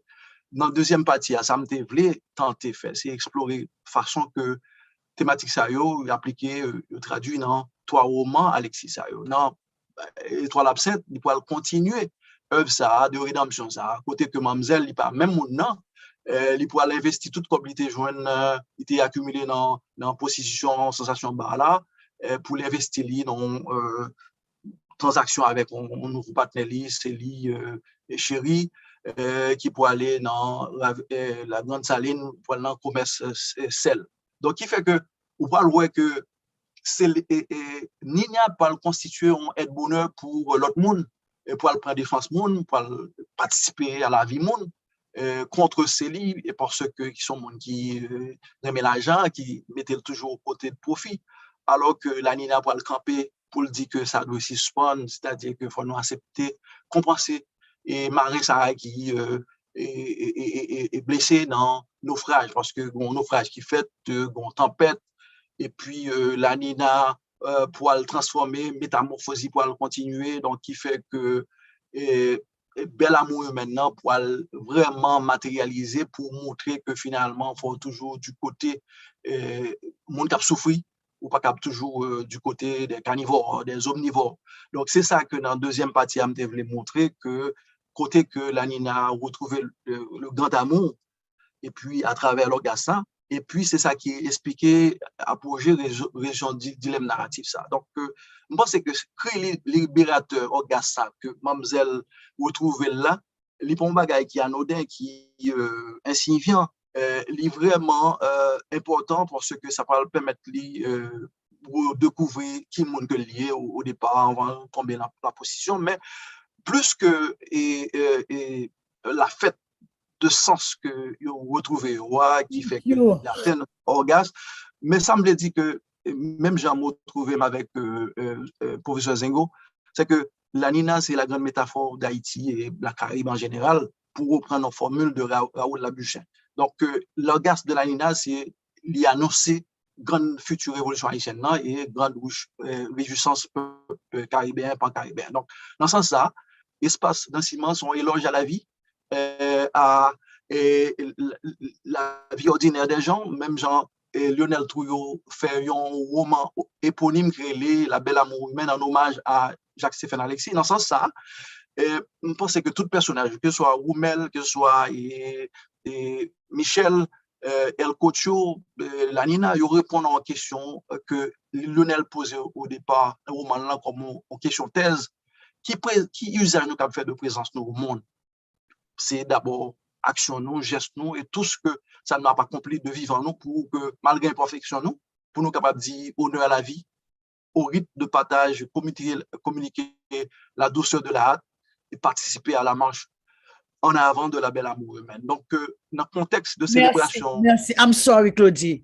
Je ne suis pas obligé de camper là parce que les 4h41 et je ne vais pas annoncer les gens qui là tout, our attendees, that we would like to extend by 15 minutes, possibly, because otherwise we will not do justice to this amazing, phenomenal conversation about this icon, this legend, this mythical character. Stand by. Thank you. This was phenomenal, and particularly, I voulais vous un gros coup de chapeau bas for you, Dr. Claudie Delnay, parce que you show us that any theories can be spoken of in Creole. Nous avons fait science, nous avons fait littérature, nous avons fait tout bas en créole. Et je pense que son travail important que fait aujourd'hui, le fait qu'on choisit pour faire présentation là en créole, n'a tourné sur sa pipi devant. It's my pleasure to introduce right away Dr. Jasmine Claude Narcisse, whose research encompasses the rhetoric of the self in Francophone literature, Francophone Caribbean orthography, and recalibrating the contours of Francophone literature. Among her publications, Dr. Jasmine has Mémoire de Femme, which was published in 1997, and is an account of research, interviews, and oral history of and on Haitian women in Haiti's history, and remains a major work of reference in that field. For over 12 years, she led the Haitian Book Center and the annual Haitian Book Day in New York. As an assistant to the director and then a member of the Henri Père French Institute Board of Directors, she has spearheaded the Institute's continuous programming on Haiti, including the Haiti Rencontre series in 2012, creating its 3-day conference, Impunity, Responsibility, and Citizenship, Haiti in March 2016.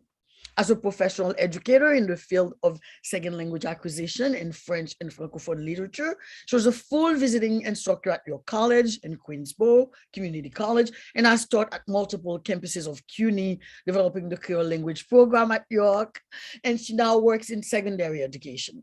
She's actively involved in the work of the collective Jean-Claude, or about Jean-Claude Charles, which aims to revisit and promote this groundbreaking Haitian author through conferences, symposia, and publications that are very critical and it is forthcoming. It is my distinct pleasure to introduce someone that I've known for years, who's a friend, colleague, etc., sister from the South, Dr. Jasmine Claude Narcisse. The screen is yours, Dr. Claude Narcisse.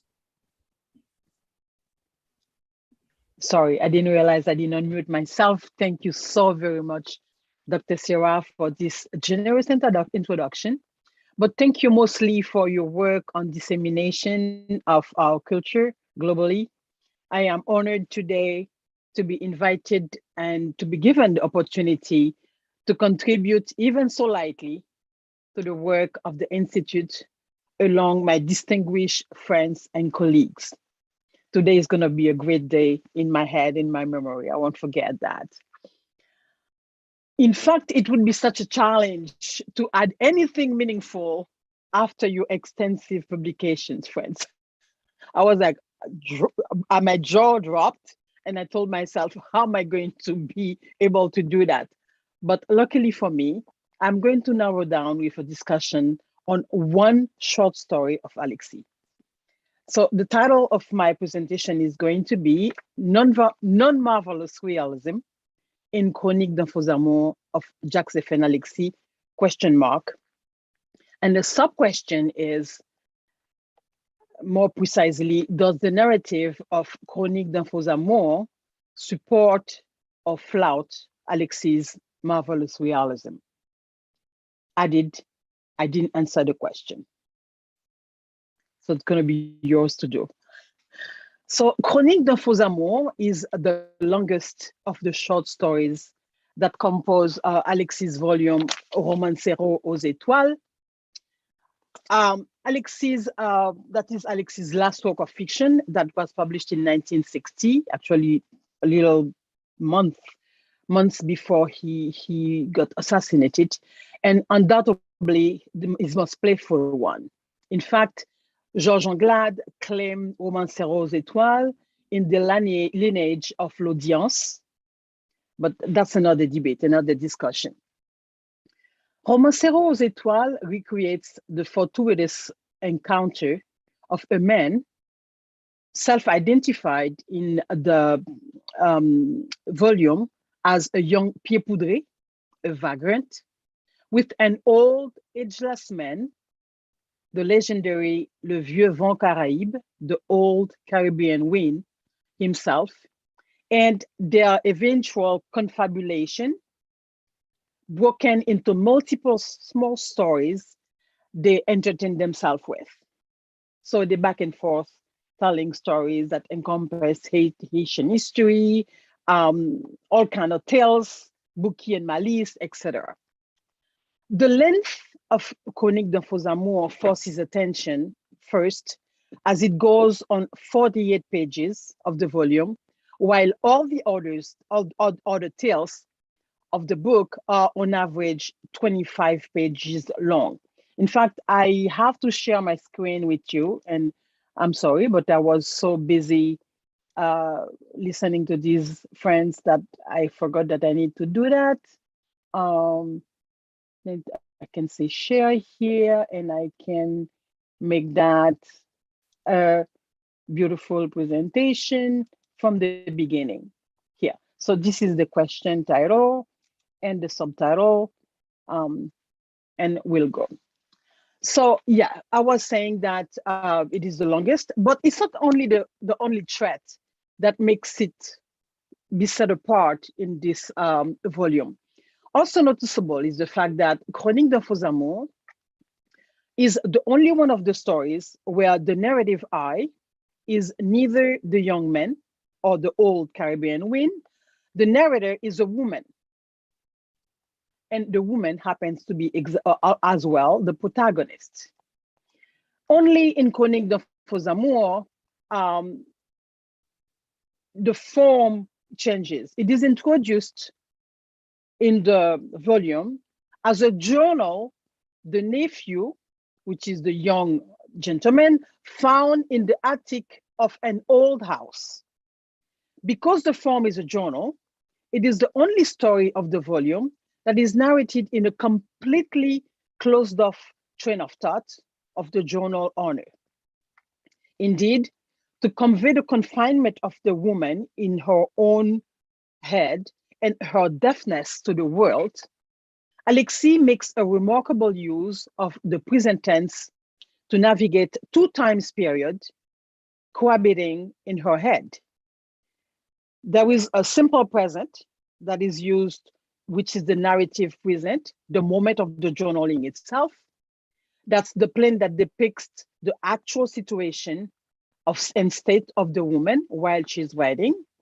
And there is a historical present that is used for the second plane that should be in the past, but that brings in the woman's recollection of her past, but in present tense, in multiple analepses. The seamless switches between these two planes, so two times, present and past, is only indicated spatially in the book, each time by 3 asterisk punctuation marks as in this picture. So these punctuation marks that are here are the only thing that tells you she's switching from one time to another. We talked a lot about Alexis as a revolutionary novelist, but in terms of form, until I discover unknown texts in our disparate Haitian bibliography, I will repeat after Léon-François Hoffmann that Alexis initiated first in the Haitian fiction with the use of interior monologue style and this systematic exploitation of analepsis. He also mentions that he would be the first Haitian writer to express feminine sexuality and desire in such the crude, vivid, and at the same time very poetic fashion he does in Chronique d'un Faux Amour. At her debutante ball, where she knowingly and aggressively shocks the public, the 16-year-old semi-virgin confesses. The book is not translated into English. I won't have time to really give like a respectable translation, and I don't have the talent of Dr. Charles. So I'm going to be projecting the quotes here. I'll read them and you will follow along with that. So she confesses, dans ma guêpe tremble mes seins ronds, chauds comme des œufs frais. Une rivière de chaleur coule entre mes cuisses. Her fiancé, a fleuré mon encens, le musc charnel qui s'évapore de mes aisselles. Il a éprouvé, il s'est brûlé à la claire chaleur qui monte de mon pénil. Il a été chatouillé par l'intermittent frisson qui parcourt mes reins de pouliche cambrée. Je m'ouvrirai à lui comme s'entrebâille un fruit mûr. Il me couvrira de son corps comme au mois des chaleurs, les matins couvrent les chiennes. Chronique d'un Faux Amour is the only story of the volume where the unnamed protagonist, this woman, is introduced just as a person of high social rank. This identifier is later revealed as a key element in the conflictual mapping of the narrative. And lastly, but not the least, the narrator and protagonist is a zombie, which brings odd and questionable associations in the text that we will discuss later. The plot itself, Chronique d'un Faux Amour, starts in the midst of the litany of a woman confined against her will in a French Carmelite convent in Anjou. She hates it there. She hates everybody. And unlike the other nuns, she doesn't not she doesn't take part, pardon me, she doesn't take part in the life of the convent.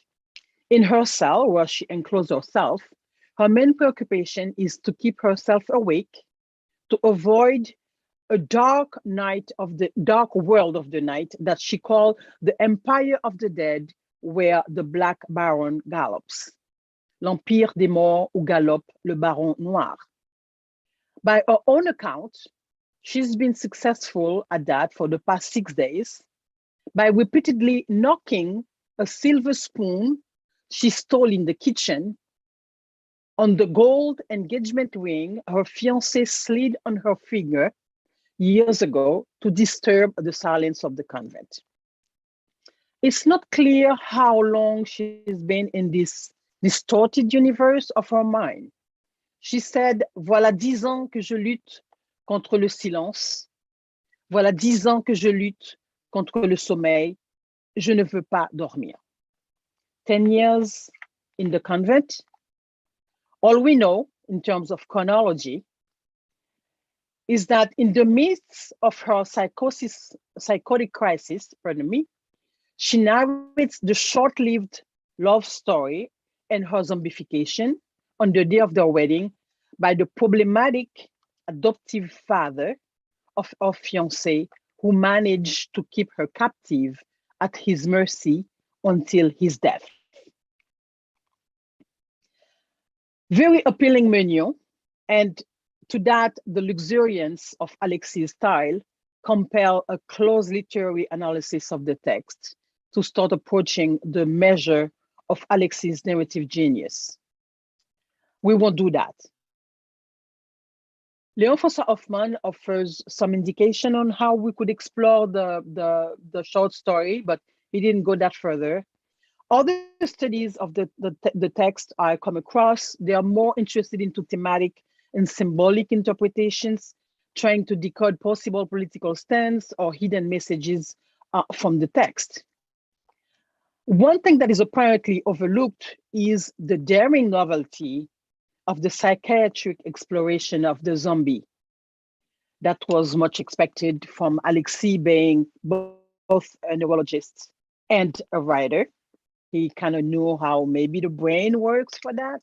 But when the narrator thinks for herself, peut-être aujourd'hui, dans tout mon être, y a-t-il aujourd'hui dans tout mon être un imperceptible ralentissement de la vie, etc., etc. Mon grand lys ne grandit plus, il décroît, il dépousse et rentre dans la terre. This kind of consideration in her woman brain, for me, inform on her state of mind, but they don't move the story anyway, in any way. So for me, the plot of Chronique d'un faux amour holds in really one single sentence. It is the story of the love obsession of an upper-class Haitian woman zombified by the Nègres Orteils turned Grandon, adoptive father of her fiancé on the day of their wedding. I'm sorry for the Nègres Orteils. I don't know how to translate that. That would be some kind of peasant that his big toe, I guess, is so visible that he's reduced to his toe, orteil being toe in Creole. So the conflicting pair here, the woman protagonist versus the father-in-law, the antagonist, remains at the core of the story, the central point from which it operates. Nevertheless, this antagonist arrived incidentally only at 2/3 of the story. I counted, again, I like to count. At 2/3 of the story, like a needed carrier of the bride's disagreement. He pops up again a little 2 or 3 pages later as the zombie master. And a couple of pages later by the end, he's mentioned as being old and dead. Trying to solve the quandary of this undeveloped antagonist, also unnamed in the story, created by Alexis, and the ensuing implications of his narrative choices here led to the question I asked in my introduction. Does the narrative of Chronique d'un faux amour support or flout Alexis' marvelous realism? Of course, the absolute and unconditional narrative agentivity of the narrator here creates a unique and unescapable worldview. Under the principle of erudition, I will abide with that despite her mental instability, she is able to navigate alternately and easily between her troubled present and her orderly past, never that they cross one each other in one sentence or one train of thought or one paragraph. The both are really separated. So we can assume that they're separated in her head as well. With a very clear head, she remembers being the center of her universe.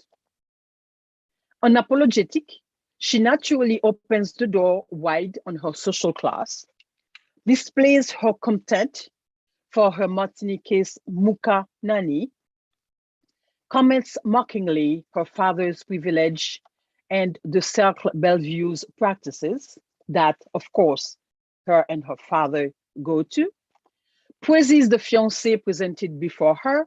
He is, of course, the right fit. All the while, she turns completely erratic each time her attention is brought back to her presence in the convent. Let's give that the narrative convention. Until the encounter between the bride-to-be and the adoptive father of the mysterious but godly and enamored Lucien Damas, the only one having a name, her fiancé. I can't help envision all the other could-bes, the many possibilities of such a visit. Alexis excelled, and he broke his own record here stylistically. Let's listen to the young woman first, before even meeting the man, her fear and her content. J'ai toujours appréhendé de frayer avec les gens qui ne sont pas de notre monde. Mon père a jugé que nous étions obligés d'aller rendre visite à ce vieil oncle, un ours mal léché à ce qu'on dit, toujours vêtu de gros bleus, de sandales de cuir brutes et qui ne sait même pas s'exprimer en français. Papa aurait-il des problèmes d'argent? This question, pardon me, remained unanswered. She is rather snapped up by a maleficent sortilege. And here, unfortunately, I'm not doing text analysis, but if you can read, you'll see, if you can read through the thing, you'll see the terms, the brutal terms that are used to describe the man and his surrounding. Voici les médeciniers diaboliques, les manceliers fous, les concombres zombies torses et toute la flore mystérieuse qui jaillit autour de cet épais et gras vieillard aux cheveux roux et crépus qui nous accueille. Assis au milieu des touffes, ce nègre grimaud, gorille à la peau de brique et au sourire ambigu, me regarde avec des yeux mouvants et rouges qui dansent, tels de grosses mouches qui s'agiteraient devant ses orbites, cupules de flasques, de chair flasque et ridées. And in a sort of prefiguration of her zombie fate, she lost total control of herself in a second. The man is transformed almost before her eyes into a monster, an animal of prey. She calls him gorille, silène, gras, ventouse. And her, she saw herself already as an ideal victim. Ses regards font une forêt de lianes enchevêtrées autour de moi, des regards sirupeux qui glissent de mon front à ma nuque, sur mon cou, mes épaules, puis coulent sur tout mon corps comme une cascade de fourmis aux dards lubriques. Ces regards tissent autour de moi de véritables raies qui m'empoisonnent et me clouent au sol. Je m'arrache à cette impression poisseuse, hypnotique, et fais effort pour m'approcher de ce silène gras Il se soulève, puis, tendant les mains, il se saisit de ma tête et colle sa bouche suçoire dans mon cou. Les yeux s'immobilisent, puis disparaissent dans des orbites plissées. I mean, for me, this is like nightmare identified in like a couple of lines. But despite this traumatic encounter, the wedding is planned, and with, of course, the condition that the embarrassing character of her like father-in-law would not attend. He appeared unexpectedly again the day of their wedding in their house, managed his way to the young woman's room, and presented her with the fateful bouquet that she accepted naturally. Did you read Chroniques d'un faux amour? I read Chroniques d'un faux amour and questions flooded, all impossible to elucidate. How old is this woman now that she's in the convent? Where was her mother? What happened to her? How long has she been a zombie? What are the motifs of her father to impose this mésalliance? Why did the in-law turn her into a zombie again to keep her in a black painted room untouched for we don't know how long, she never said. Maybe because he's an exote, a peasant unable to even speak French. I'm quoting here. Is it what naturally happens when these two kinds collide? What we are left with, for me, is a mentally deranged woman, zombie, as the only point of reference. Her caricatured reality of the clash of irreconcilable social classes, her grotesque reproduction of the association Negro, peasant, animal world, ugliness, baka, evil. These are all the words that she uses in the text. And the impossibility for the leader, all these like qualifications or traits embodied in one single inconvenient father-in-law. Impossible for them to make a case for themselves. Again, the form of the journal and the madness of the woman, although that the narrative leave as many holes as they want into the story. But when the machine creaks, we ask the engineer. So the incapacity to answer these questions takes us inevitably to the author. How would Alexis stand behind his story? Was this marvelous realism? To not conclude and to keep the question open, I will only notice that the discussion between writers and critics in Haitian literature show that they don't always agree or are necessarily sure what marvelous realism entails. I will cite two extremes here. In the analysis of Chroniques d'un faux amour, Hoffman came up with a formal and totally depoliticized and decontextualized definition that is, to my sense, non-operative. He said, du point de vue stylistique, ce sont bien entendu les passages où I have that here, ce sont bien entendu les passages où la narratrice perd pied, où la raison n'ordonne plus sa pensée selon les structures expressives logiques, où les images fulgurantes viennent rendre compte de son déchirement qui illustre le mieux ce qu'Alexis a appelé le réalisme merveilleux et que nous allons pour finir essayer de cerner de plus près. Moderators, I'm sorry, I am concluding here, but I cannot watch the chat. So please feel free to cut me off, but I don't think I have for more than 2 minutes. Am I in time? It's not, you have 2 minutes to wrap up. Okay. Plus 3. Okay, thank you. Ce réalisme merveilleux me semble, en ce qui concerne le style, découler en grande partie de l'abondance et de la nature des métaphores. Jean-Claude Fiolet, at an extreme opposite, offers a most exclusive and most radical discussion on the conceptualization of the marvelous realism. He argues, le réalisme magique tel qu'inventé par la critique européenne avait trouvé son cadre et son allant. Alejo Carpentier, suite à une expérience haïtienne, saisit êtres et choses dans l'extraordinaire, l'extravagance des fantasmes.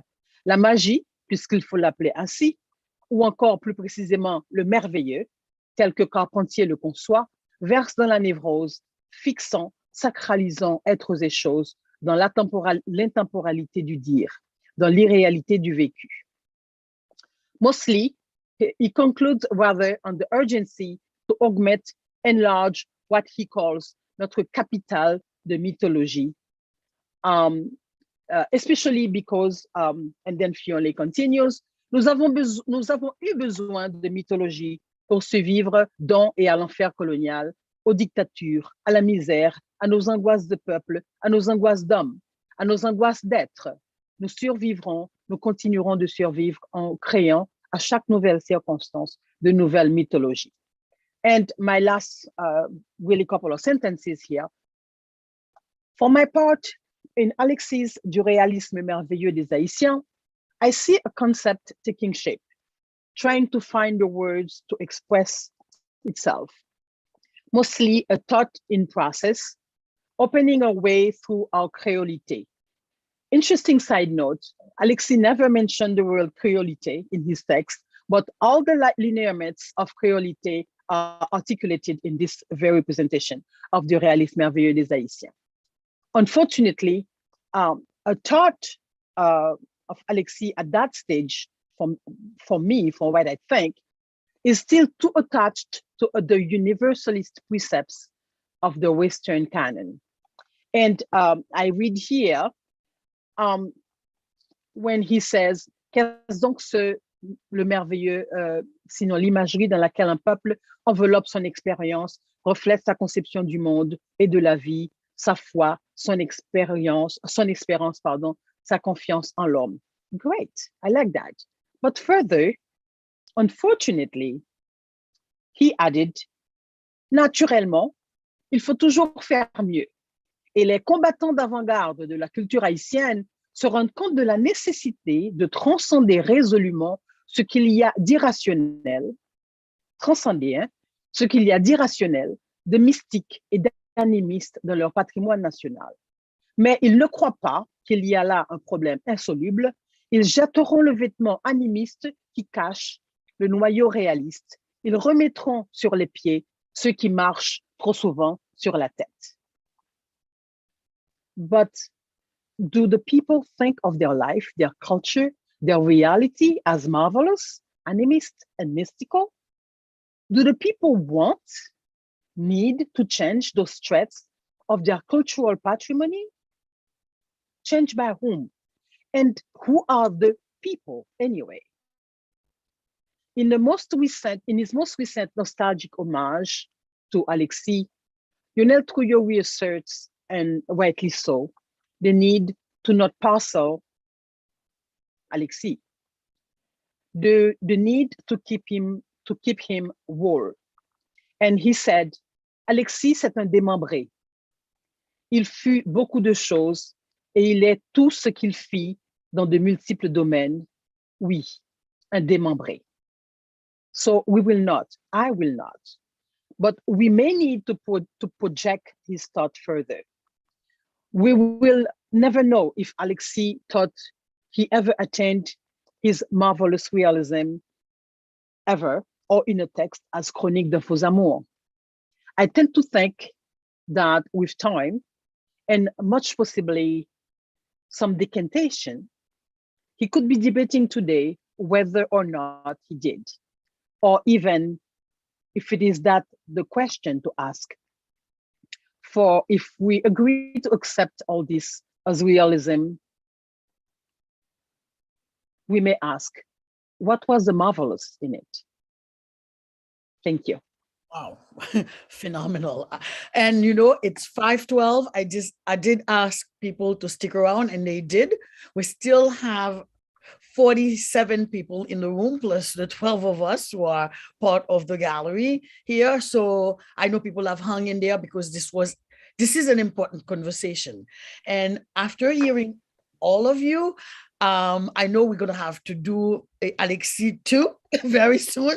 I don't know when it will be scheduled, but I think we need several conversations to dissect, to question, to enter in conversation with Alexis. We did say 5:15. If people want to stay around and ask questions, it is all welcome. The floor is open. The floor is open. I don't know if there's any question in the chat. I'm asking Jaira, Placide, and to monitor with me to see if there are questions that we should be addressing. And if not, I could probably start us off with one. Or Shadia, or do you have a question that you could throw to the novelist in that last? I just want to share one comment that's in the chat from Nikki L, who asked if gozote could be translated as a hillbilly in English. It's like hillbilly is a bit pejorative, but I don't know. I'll let you answer, you guys. Oh, we'll leave it to the translators. Which word? Gozote. Gozote. As oh, hillbilly. Okay, well, yeah, I don't. Dr. Charles is going to tell us that, or maybe Dr. Nzengutayo. Oh, my apology. I had not realized that my video was not operating. Gozote, I think, could be hillbilly. Someone from the countryside, somewhat considered unpolished by standards of the citadin, etc. I don't know. The experts are there. But I do have a question for the panelists before they go. If we have 1 minute, how do you find that Jacques Stéphane Alexis introduces, how does he manifest upper class affiliation in his novel? How does that slip into the novel? His own upper class affiliation? No, we're talking about Haitian upper class affiliation. People deemed the upper class. How does he present them?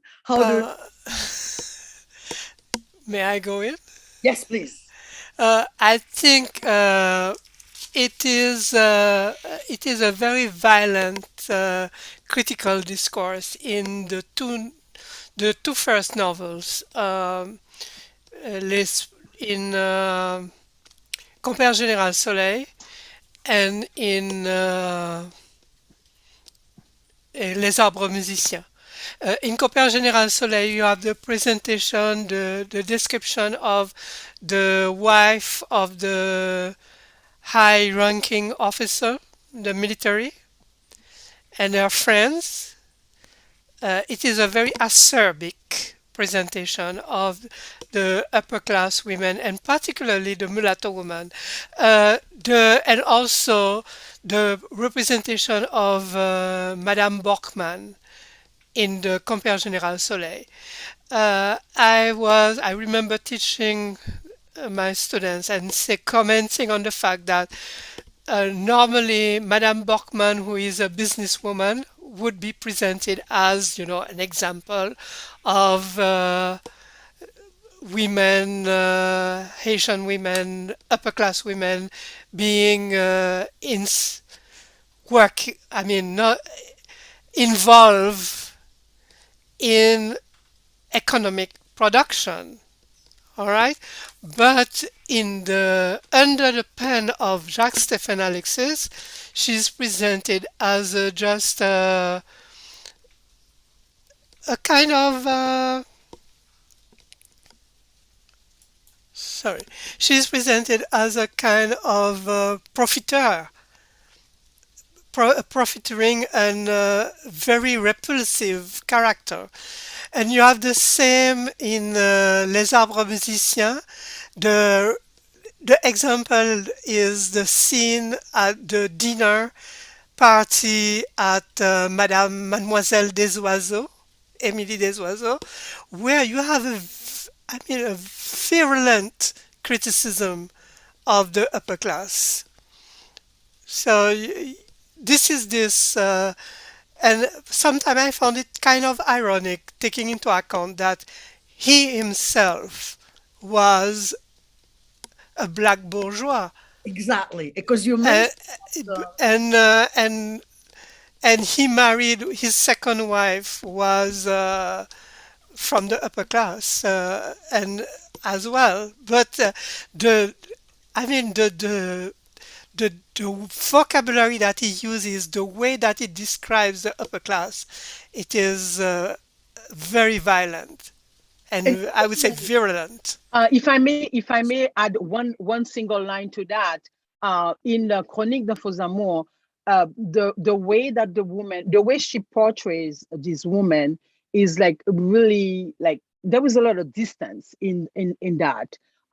It's unfortunate that I think myself from a narrative point of view that he didn't find a way to give some kind of counterbalance voice to the antagonist, but that's another story. But the way all the problem of like, you know, préjugés de couleur, color prejudice, like elites, like Cercle Bellevue, the Muka nanny that the girls is like treating like trash almost.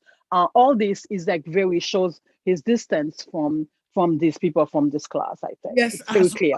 as a member of this upper class. And I remember in Dr. Nzengutayo's presentation that you mentioned that he uses, well, all these characters or most of them serve as mouthpieces for what he's saying, what he's arguing for. So which ones do you find that he identifies with more? Members of the upper class, or how does that work in the writing? I think that in terms of class, he takes his distance, and I like to look at Jean-Michel as his kind of ideal projection. I call Jean-Michel an avatar of Alexis.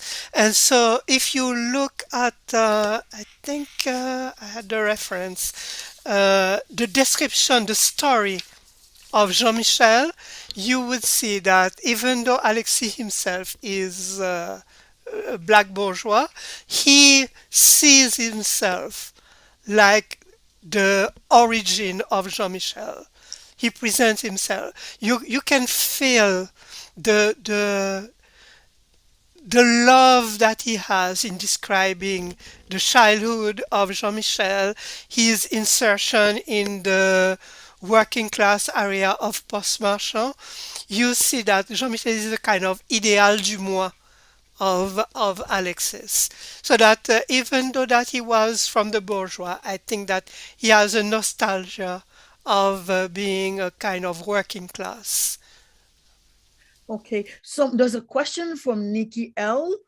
There's also a question before from Evelyne Alexis that she had posted before. It says compliment à merci en pile pour intellectuel Subzumusa. It is amazing. In the flicker exudes positive body images, womanism, sexuality, and unity in an inclusive, tender form.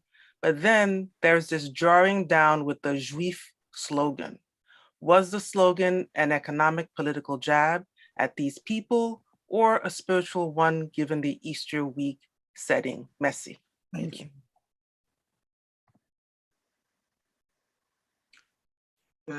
Lily. Who's taking the question? Yes. Lily. Yes. Can I add something to what Professor Zengo just said?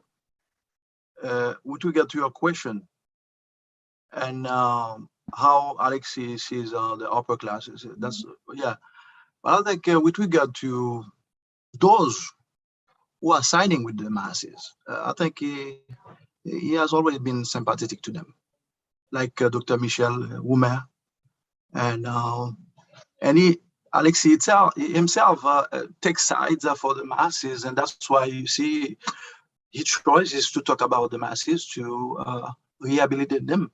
And sometimes for the upper classes is always in an ironic way and mostly antagonistic. Thank you. Thank you so much for adding that element.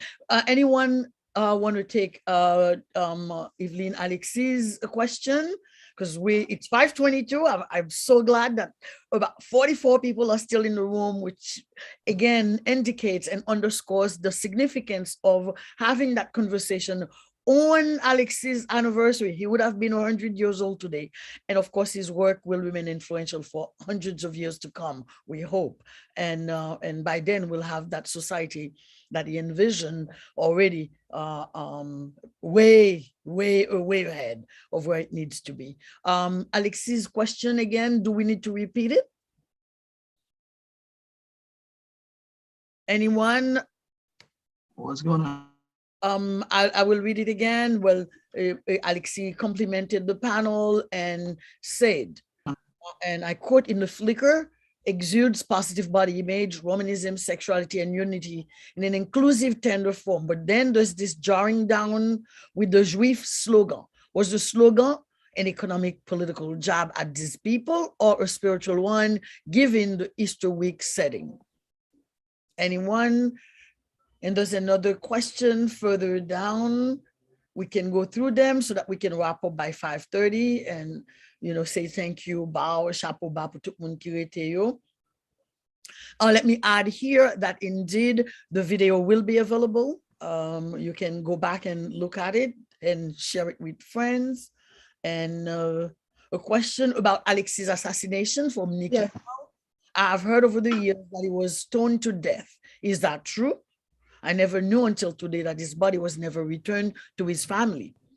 And yes, the streaming will be available online. Anyone want to answer that question, those two questions out?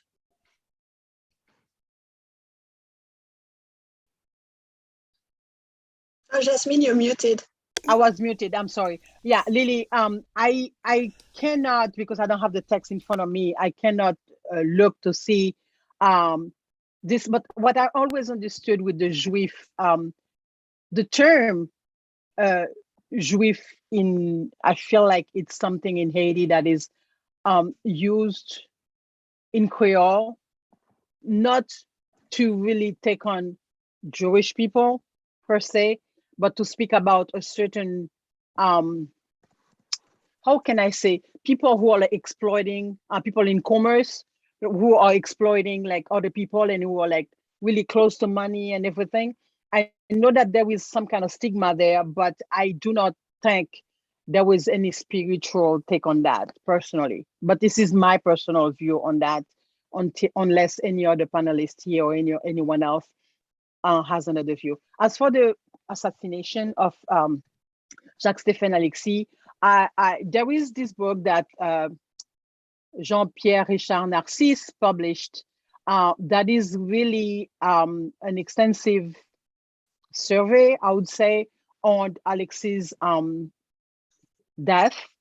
And with all the documents and witnesses and people that he could speak with,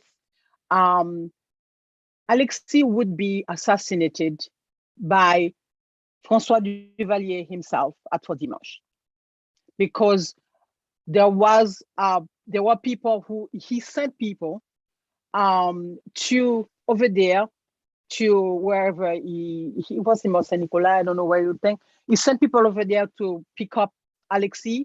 That's true that when he arrived, he already had this eye that was like gone. He was beaten. He was really in a very difficult state, but he was really ended. The job was ended by Duvalier himself. That's what this book is like showing, is portraying. I know that much. My husband. It's been kind. Well, Claudie, did I ask? I didn't hear the question because I was kicked out. What was the question? It was about his assassination. I mean, how he died. You are the one. You had the answer. No, because one of the things that is said in this book is that no Makut at the time would take the responsibility to kill the guy, because even though there were like all kind of tensions and everything, but the decision to kind of really kill somebody, unless accidental, is something that they would leave to the big dog, because sometimes some of these people are still affiliated to him. And this is one of the reasons why he wouldn't die anyway there. But he was really in bad shape, but he died in, some people say for Dimanche, and some people say that after that, it was Palais National. I mean, the National Palace. I don't know if it's of interest, but Seonet in 1983, in Avignon, they published like a kind of hybrid book. I'll put the source right there in the chat. It's hard to find because it's a hybrid book, but it's very interesting because they staged the last moments of Alexis. It's fictional, but there's a lot of realistic moments put up. So it's Jacques-Stéphane Alexis, ou Le Voyage vers la Lune de la Belle Amour Humaine, and it's like a collective work, so I put the reference there. And all the different theories are staged there, and we don't have an answer, but it might be interesting for somebody who wants to know more. And there is also Arnold Antonin documentary, and I think that he uses Pierre Richard's book, and because he questioned everybody. And this is one of the points that I would have liked to be able to make, is that through this collection of versions, that variety of versions about the ending of the death of Alexis, this is part that contributes to the legend or the myth. Listen, I am responsible to get us out in the room, but welcome to stay. It's 5:29. The participants are very generous. I'm keeping the floor open, but I have to say thank you to those amazing panelists, Dr. Aslin Shaw, Dr. Marie-Josée Nzengutayo, Dr. Claudie Delnay, Dr. Jasmine Claude Narcisse, for this phenomenal conversation on the 100th anniversary, on the 100th birthday of Jacques-Stéphane Alexis. My hope is that his bel amour will inspire us as we rethink Haiti. His bel amour will indicate to us that that's the only way we can build a unity that will allow us to create this society where justice reigns, where equality reigns, where men, women, non-gender binary people, all of us could be equal, can live in peace, and really have a society that we're proud of, and a Haitian society where we will not be taking boat planes back to Punquite, but that we will love to stay and build together. And lastly, I just want to add this. I know the Juif Ferrand came up again. Gerda Rome, Chatelain just mentioned, during Holy Week, as part of the Rara celebration, there was a tradition to burn the Juif Ferrand, as is the case in other cultures. Would this be the answer? I have to remind us that Haiti was colonized by two Christian colonials, Spain and France. And a lot of what came down to the African, or entered the African belief system that we adopted, came from these Christian cultures. So I'm here, I am speaking in defense of people who might jump and say we have a little anti-Semitism. I don't think so. I think Christian and various religions have been at each other's for a long time. And this notion we inherited from the colonials who were Christian and had these contentions, with other cultures. And with that, I'm going to let Jasmine probably have the last word and say goodbye. No, I won't have the last word. The last word is yours, my dear. I was just saying, I would wanted to say that this tradition of burning the Juif Ferrand is not a Haitian tradition. You just introduced it. It's a Christian tradition that we took, we produced in Haiti, as even something that I don't know if the whole entire historical significance of this is maybe understood by the people who are doing it. But this is a Christian tradition. Yeah. Yes, thank you so much. And that's exactly what I wanted to say. It's not practiced anymore, but there used to be a time, and I'm sure the African slaves witnessed many such a thing, having been enslaved for over 300 years by two colonial powers who were steeply Christian and brought that Christian culture, really impose that Christian culture on the slaves. With that, I'm going to say it was a phenomenal conversation. I thank all of you. We still have more than 42 people in the room. We're happy that you stayed with us for that conversation, but we know we would have liked to hear from you a lot more. So I'm going to ask the panelists to agree that we will have a second version in a couple of months to come. So thank you and have a wonderful and great evening all. À la prochaine. Thank you. Now, Thank you. Thank you. Thank you. It was a pleasure being here. Well, thank you all. And Jasmine, it has been really. It's been such a pleasure. You know what? You need to. Well, let's go. Do I've that been in Lily. touch with No, I have your Jani email. and. Yeah, I know. I have your email. I have your email. We need to keep in touch. Oh, Yes, please. yes. We really need to do that. Okay, we're going to keep the floor open. Those of us who want to engage in the conversation. And well, I have to run, but you know the 43 participants are still here, Lily. We have 30. We have 30 attendees here. Exactly. So maybe you know what? You know, in Haiti, when they invite you to a party, and then they tell you that the party is from like 5 and to then 10, you have the other ones that are staying behind. You wake up the morning after. That happens in my own house. You wake up the morning after, and then you have to prepare coffee for 20 people. So maybe we just decide we're Haitian today. That's what we always Haitian. And you know what? I've noticed Carol Bell Joseph and Cynthia Hamilton a long time ago. Yes. So still in the room, is it possible up here to unmute Dr. Bell Joseph and Dr. Hamilton? Oh, yes. There's someone saying that they need to put some pepper on our yeah, exactly. under our chair. That's what they used to say. Yeah, salt as well. Sel, oui. Yeah. Sel ou bien balai. Balai. Balai de airport. But don't forget that. When people hang around after something, it's because they liked it and because it was good. Okay. I know when you have a good event and the people still stand out there debating, exchanging, and listening in, it's because they've enjoyed it. And listen, Dr. Charles, Dr. Nzengu Tayo, Dr. Claude Narcisse, and Dr. Delnay, who did this phenomenal presentation about literary theory en Creole. Chapeau bas, boss papa. Incredible. But for ça seulement, HSI and also although you said HSI, we did not create a mandate. We said, you know what? We have to have presentation in English because that's where we are. And we want to give access to Haitians wherever they are. And providing the interpreting in Haitian Creole opens the possibilities for people that want to join the conversation, to partake in the conversation. So tonight you did it you carried it on your own, and it was beautiful and extraordinary. Chapeau bas and merci en pile.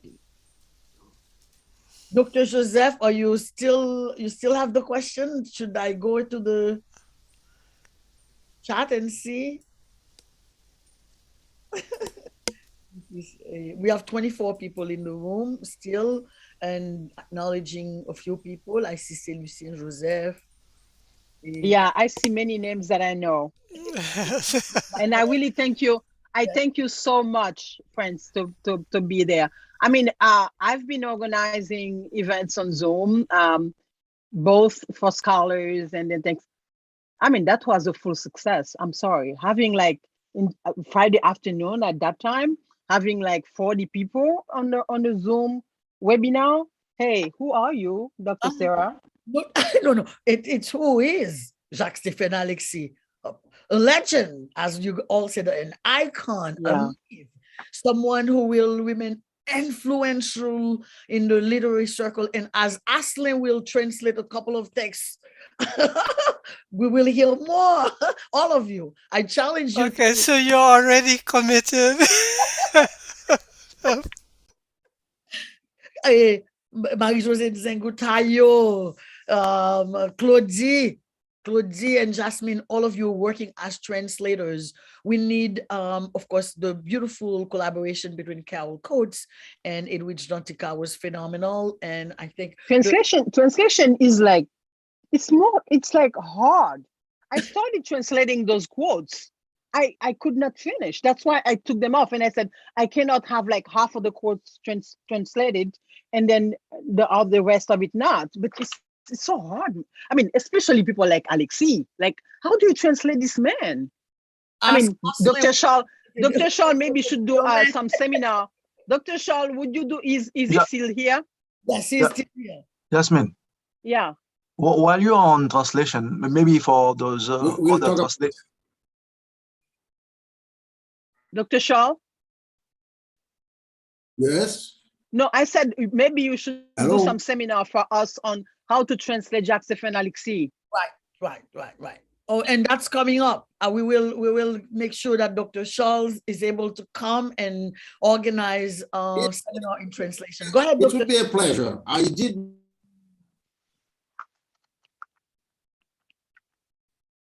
We lost you again, Dr. Charles. Try again, please.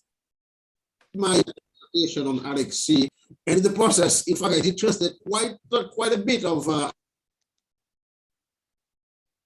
Alexis' work, quite a bit, but that was many months ago. One thing that could be the challenge, that could be it. Okay. You know who was? Okay, go ahead. No, I said his audio was a little bit problematic, but I'm going to take a quick. I say that I need to would be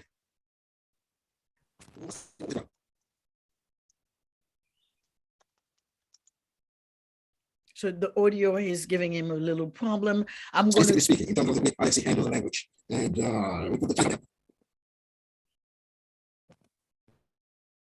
He or she. Papa Claudie, have you seen he or she? Well, that's what I just said that. Hi, Hiroshi. Hiroshi, yeah, he's just from where? From Japan. Nagoya. He's in Japan. Yeah, in Japan right now. Okay. I have a question for the translators. Which translator? Me? Maybe you, Professor Zengo, or Professor Jacques. And we say I'm having some issue with the way they translate the notion for la belle amour humaine. In the translation, the English version, they put it as a radiant love, human love. And I just heard Professor Asselin use beautiful human love. I don't think this translation is a good rendition of what Alexis really intended. When you read the novel and what the notion implies, that's the difficulty to translate that, radiant human love to la belle amour humaine. Well, maybe that's the topic of the next panel. Yes, I agree. This is the topic of the next panel because you question. I mean, I'll let Dr. Charles take on that because he's like the Alexis translator. But this question for me brings to the idea of when you're translating, do you translating the idea or do you translating the language? Because there was a lot on at stake there. If you say either or both of these translations are putting the focus on one thing that maybe la belle amour humaine is trying to convey, but sometimes you just need to stay flat in your. I know you all know that. You need one second, Lily. Sometimes you need to stay flat on your translation and let the reading of whatever you translated color the meaning that can be metaphorical, symbolical, or whatever of the text. I won't say more. Maybe you would be better off to use the French expression, the original, la belle amour humaine, in the English Well, then the version. people don't know the words. But through the glossary, they may define it in a glossary. So you But don't need to I wanted to jump in and said, I think all translators, and Aslan will agree with that.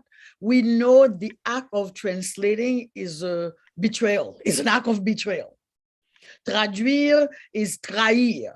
And there are always things lost in translation.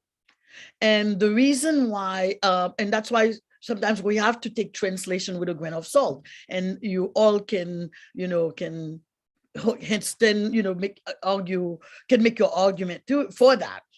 It's the idea, and also it's also very, very difficult to translate into a language that you don't know. You may be a skilled translator, but it's really hard to translate into a language and culture that you're not very fluent in. You don't have the cultural competency. You don't have the linguistic competency.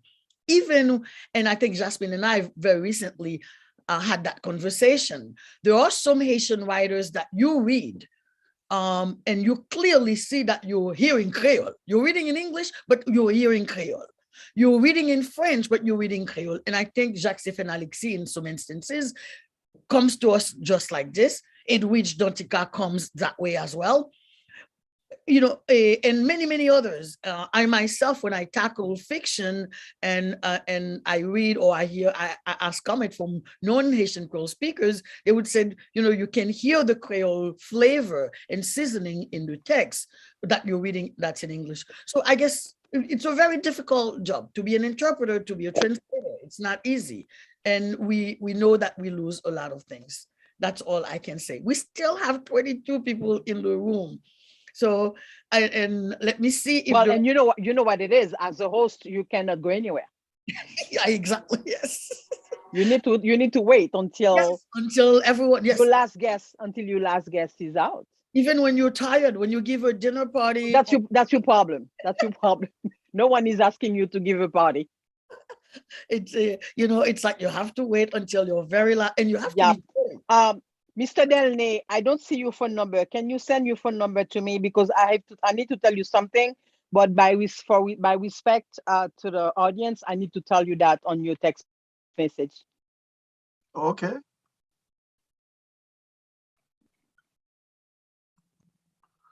You are muted. Yes, I preferred it when we were all on screen as opposed to one person. I think it was a little bit more vibrant. Yeah. We have 22 people in the room, and Carol has. But Carol didn't ask her question. I mean, Dr. Berot. Maybe it was because she had a comment at the beginning, because it was hanging out for a while. Yeah. Let me see what we have now. May I ask a question to Dr. Nzengu if we have a minute? Oh, we do, until the last guest. You're welcome. Okay, quick questions. I was really fascinated by, thank you for the references of all those books that basically contribute to canonifying Jacques-Stéphane Alexis as a writer for the future generations. And I was wondering, how do you think you presented some staging of or reiteration of his work? How do you think that Trouillot's work, which was published in 2011, does that contribute to this perennial kind of legacy of Alexis? In what way does Trouillot's which work, one are you talking about? La Belle Amour Humaine? Oui. Well, of course, when I saw the title, I made the connection with Alexis immediately in the title. But when I was reading, I was puzzled. And knowing, not personally, but reading his work, and mostly his critical work, I had the impression that yes, he was using Alexis to establish the connection, but in order to do something different, to take some distance. And when you look at there is one sequence in the novel that maybe could be considered in the logic of magical realism. It is the burning of the house and the disappearance of the two friends, the military and the bourgeois, the mulatto bourgeois. The two of them, that the house burned down, and you have the impression that the fire was started by the collective opposition, antagonism of the villagers. It is like a magic fire.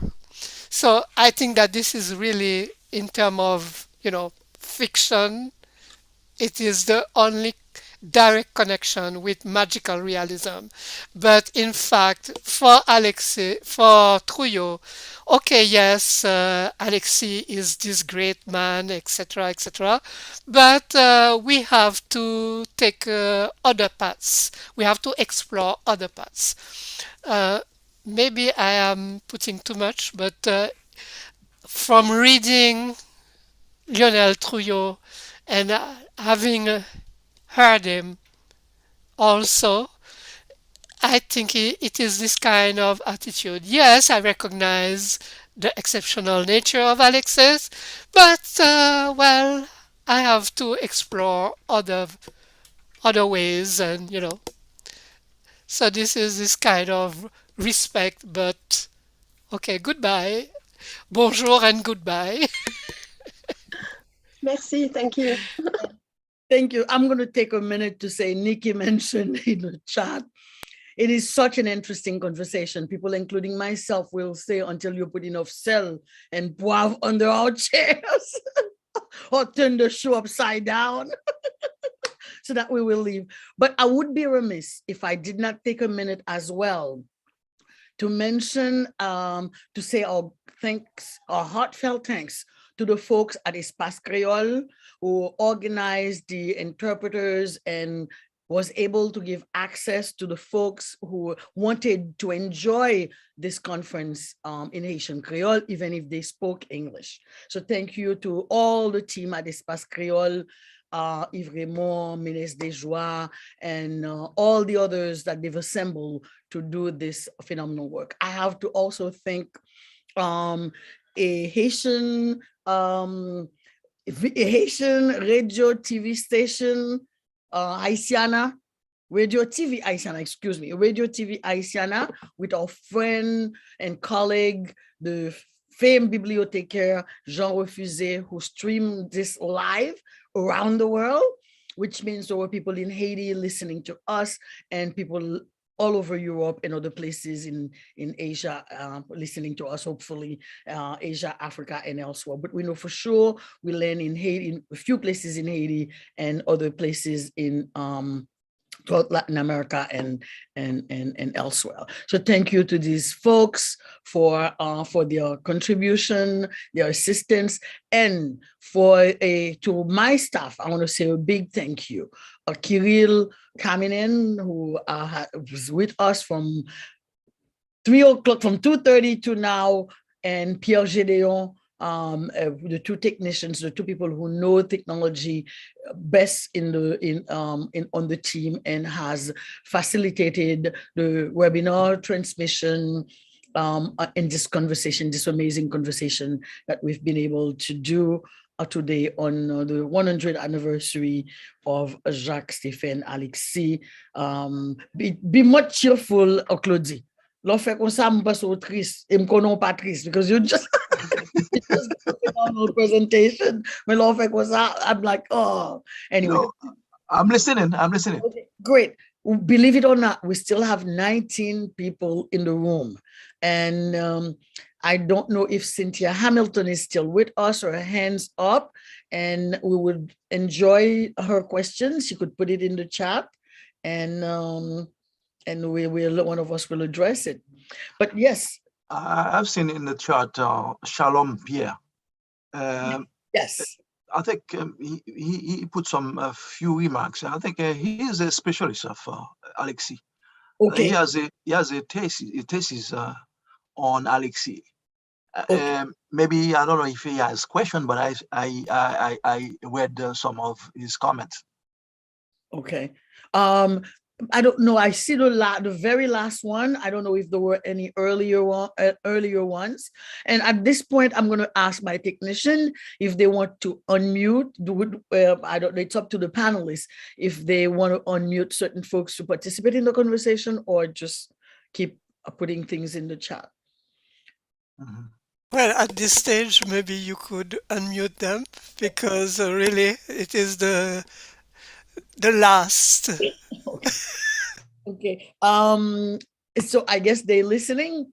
I don't know if the webinar format gives us that possibility. If so, Pierre and Kirill, you could unmute the participants.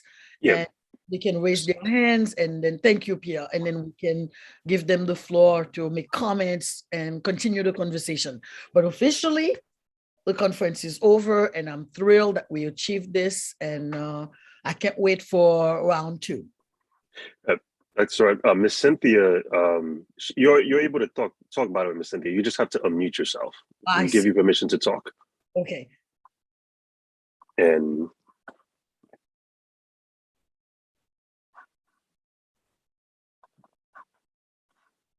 yeah, you're still muted. Okay. And I do see it, Eve, I believe, who wants permission to talk too. Thank you so much. Eve, you've also been permitted to talk. You just have to unmute yourself. I cannot do it from my end. You have to do it yourself. And I think as the host, I'm going to take the liberty to say maybe in 6 minutes, we'll really close shop. I know we would like to stay and banter, but I think at 6 o'clock, the way people have other places that they will be going. I have a community event to attend myself. Some people told you that you need to kick them out. They're not going anywhere. Yeah. So at 6 o'clock, we'll close the door and say thank you. And we look forward to seeing you at our next event. There's, of course, the May 20th, 21st, and 22nd. We're going to have a major conference. Friday and Saturday will be online, but on Sunday we will have some event hybrid. We'll have an event in person with a few invited guests where we will be talking about, we will give a tribute to Michel Wolf Trouillot, and then have a bazaar out there, a bazaar of arts, crafts, books, music, poetry outside in the vicinity, right outside the college. So those of you who are in New York are invited. Aslan, did you want to say something? No, I was saying that this was an opportunity not to have been missed, and I'm very happy and honored to have been here and to contribute to commemorate that great writer. And again, I would urge the audience, the public in general, the best way to commemorate Jacques Alexis is to read his work. I concur. And also to live up to his legacy, because this morning I have seen so many activities around the world, in Haiti, in Europe, UNESCO, and celebrating his centennial. But you know what Alexis has always stood for? he always in the denunciation, okay? But we cannot celebrate Alexis if we don't take stands, okay? Take stand for the masses, for the people suffering. And that's the only way we can honor his memory.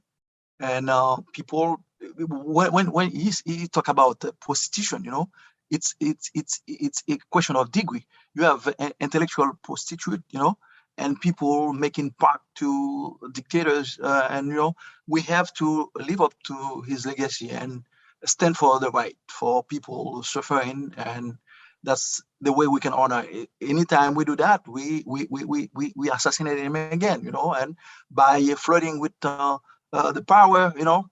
And I hope we can not only read his work, but also live up to his legacy.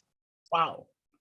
Well said. We could not have said it better. And Shalom Pierre just said, kudos to you for reminding us that, yes, here is a model of a man with his imperfections, but that we can live up to if we want to create a better world. If we want a world where equality reigns, where freedom, where the respect for human rights is I don't want to say the word king, but is reigns really.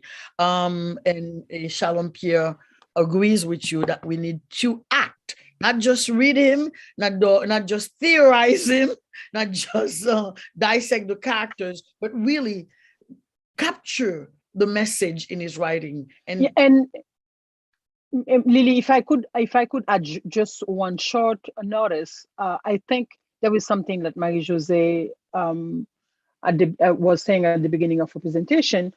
We also, I don't know if we do any service to Alexis' thought and Alexis' like projection and what Alexis wanted to deify the guy without really discussing with him. Like we need to ask ourselves, what is the part of the God that we want to be? I think we all keep this man in our heart, but also we need to tell ourselves, what is it that we can do of him right now to push him further? And this is the kind of thing where there are some places where you can't even say this thing because they're going to tell you, oh, well, you can't touch Jacques and Alexis. Yeah, we can touch it. It's for us. It's us. And we can see how we can, anything he said, because it's his thing on the realism merveilleux. We're not going to start the panel again. There are a lot of problematic stuff. There are a lot of problematic things that we cannot now in 2022, we cannot repeat the same way. But guess what? At the moment that he was doing it, there was like a big blow and a big opening. Now we need to bring it further. So I just wanted to give my 5 cents on that. Mm-hmm.